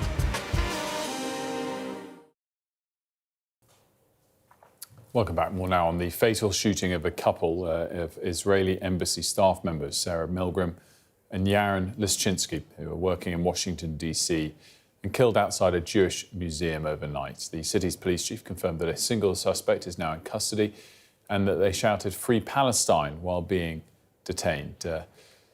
Yaron Lischinski and his partner Sarah Milgram were, by all reports, due to be engaged. This image has been released by the Israeli embassy. We're now joined by Lord Mann, an independent advisor to the UK government on anti-Semitism. Lord Mann, your reaction to this? Well, it's obviously horrific. And I've been at these events. I've spoken at these events in Washington, the Jewish community events. 200 or 300 people normally. That's clearly the size of this one. And these two young people have been murdered as they came out of what was a very standard, normal Jewish community event, which shows the perniciousness of anti-Semitism and the dangers of the current situation. Expand on that for us, if you will, and particularly as it relates to the UK. Are there similar threats here, do you think? There are similar risks here, without any question. That's been my advice to successive governments. We're better at our systems in the UK than the US is. There's a number of things we do that are a lot more effective in mitigating against this kind of incident or this attempt succeeding. But I think we're going to need to refresh our systems, check them out. There's no room for complacency, and this kind of thing could happen in this country. And the Jewish community will rightly be extremely worried about that situation. I also think it's a good time for the government. Governments in this country have given fighting anti-Semitism a high priority. It's a good time to refresh that commitment as well from the current government. What do you mean when you say refresh our systems? Well, refresh the ways we're tackling anti-Semitism, how we try and identify and root out extremists, how we educate to try and stop people being extremists. Some of that, of course, is medium long-term in terms of stopping people becoming extremists. Some of it is short-term and immediate. We need to be robust on how we combat anti-Semitism. Jewish people, like everybody else, if they go to almost a very mundane event like this event, the kind of ones which I speak at all the time, including in Washington with the organisation at exactly this kind of event, need to be able to do so without people abusing them, attempting to kill them, or horrifically in this case, succeeding in murdering two young people. I don't know if you saw, Lord Mann, the press conference from the Israeli Foreign Minister this hour, it was half an hour ago or so. He did call out leaders in Europe. He didn't say any specific country or individual, and suggest, I'm paraphrasing here, of course, that that their rhetoric in recent weeks does contribute to the sense of anti-Semitism that might have led to this attack. Do you think that is a step too far? Do you think it is fair? Or must the government, for example, here be free to criticise the Israeli government as it has, I guess, in the last few days? Well, murderous attacks on people have got nothing to do with democratic leaders in Western European countries. You know, I've just messaged my friend Ted Deutsch, who actually was the organiser of this event, one of the leaders of the American Jewish community, who himself was once an elected politician. And we've worked together, and our approach has been very straightforward, which is you educate people and you isolate extremists. You try and get the mass of people in the country to understand and challenge anti-Semitism. Don't allow it to fester. But where there are extremists, you isolate those extremists. And if they're violent extremists, you deal with them by locking them up, by not letting them in the country, by removing from the country the range of powers that are available. And that's where we need to, two separate issues, the security of the Jewish community and how we tackle anti-Semitism. Of course, they go together in people's minds, but need to be dealt with thoroughly and efficiently. And we have done well in this country in how we dealt with things relative to others, but we can improve and we should improve further. And this is an opportunity for us to improve further, to ensure there's no such attempt, never mind success, of such heinous crimes and murders in our country. Lord Mann, thank you so much for joining us. Lord Mann there. Now, switching focus, Tottenham have broken a 17-year silverware drought, winning the Europa League with a 1-0 win over Manchester United in the final. And as Rob Harris reports for us from Bilbao, Spurs fans have been soaking up every moment of it. And with his teammates all around him, he lifts it high. From torment to triumph, Tottenham Hotspur's trophy drought is over. 17 years they've waited for this. And they've done it by denying the once mighty Manchester United more silverware.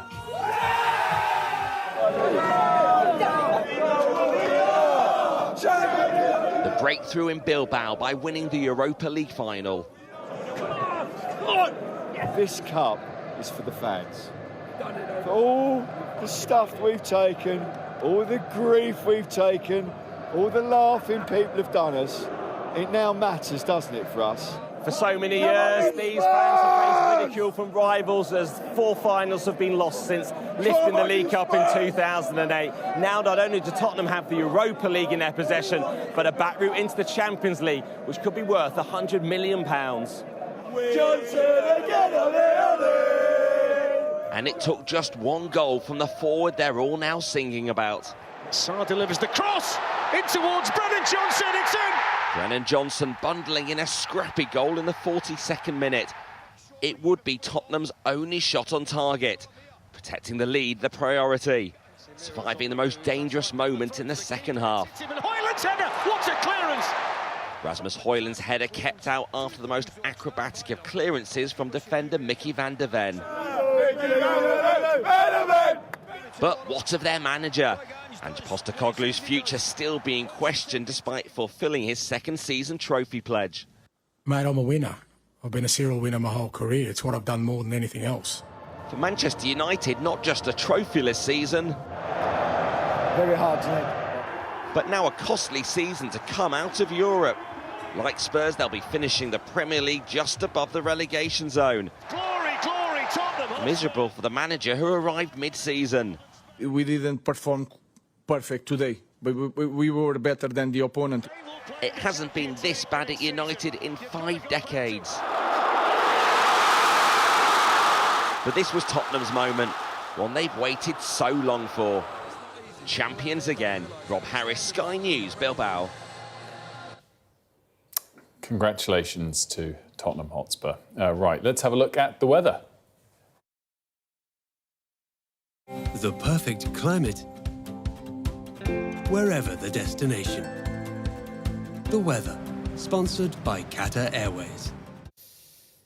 It's looking mostly dry today, but rain moving into Ireland and Northern Ireland tomorrow will spread to all parts over the bank holiday weekend, with showers following on. It's mainly fine, but chilly now.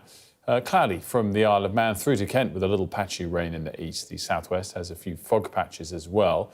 Early rain in the southeast will clear through the morning, leaving most places dry, but North Sea coast can expect a few showers. Southeast and central England look quite cloudy, but there'll be plenty of sunshine elsewhere, and it'll be cooler than yesterday. That's your weather. The perfect climate, whatever the forecast. The weather, sponsored by Qatar Airways. That does it for us here on The Breakfast Show. Up next, Sky News Today with Kamali Melbourne.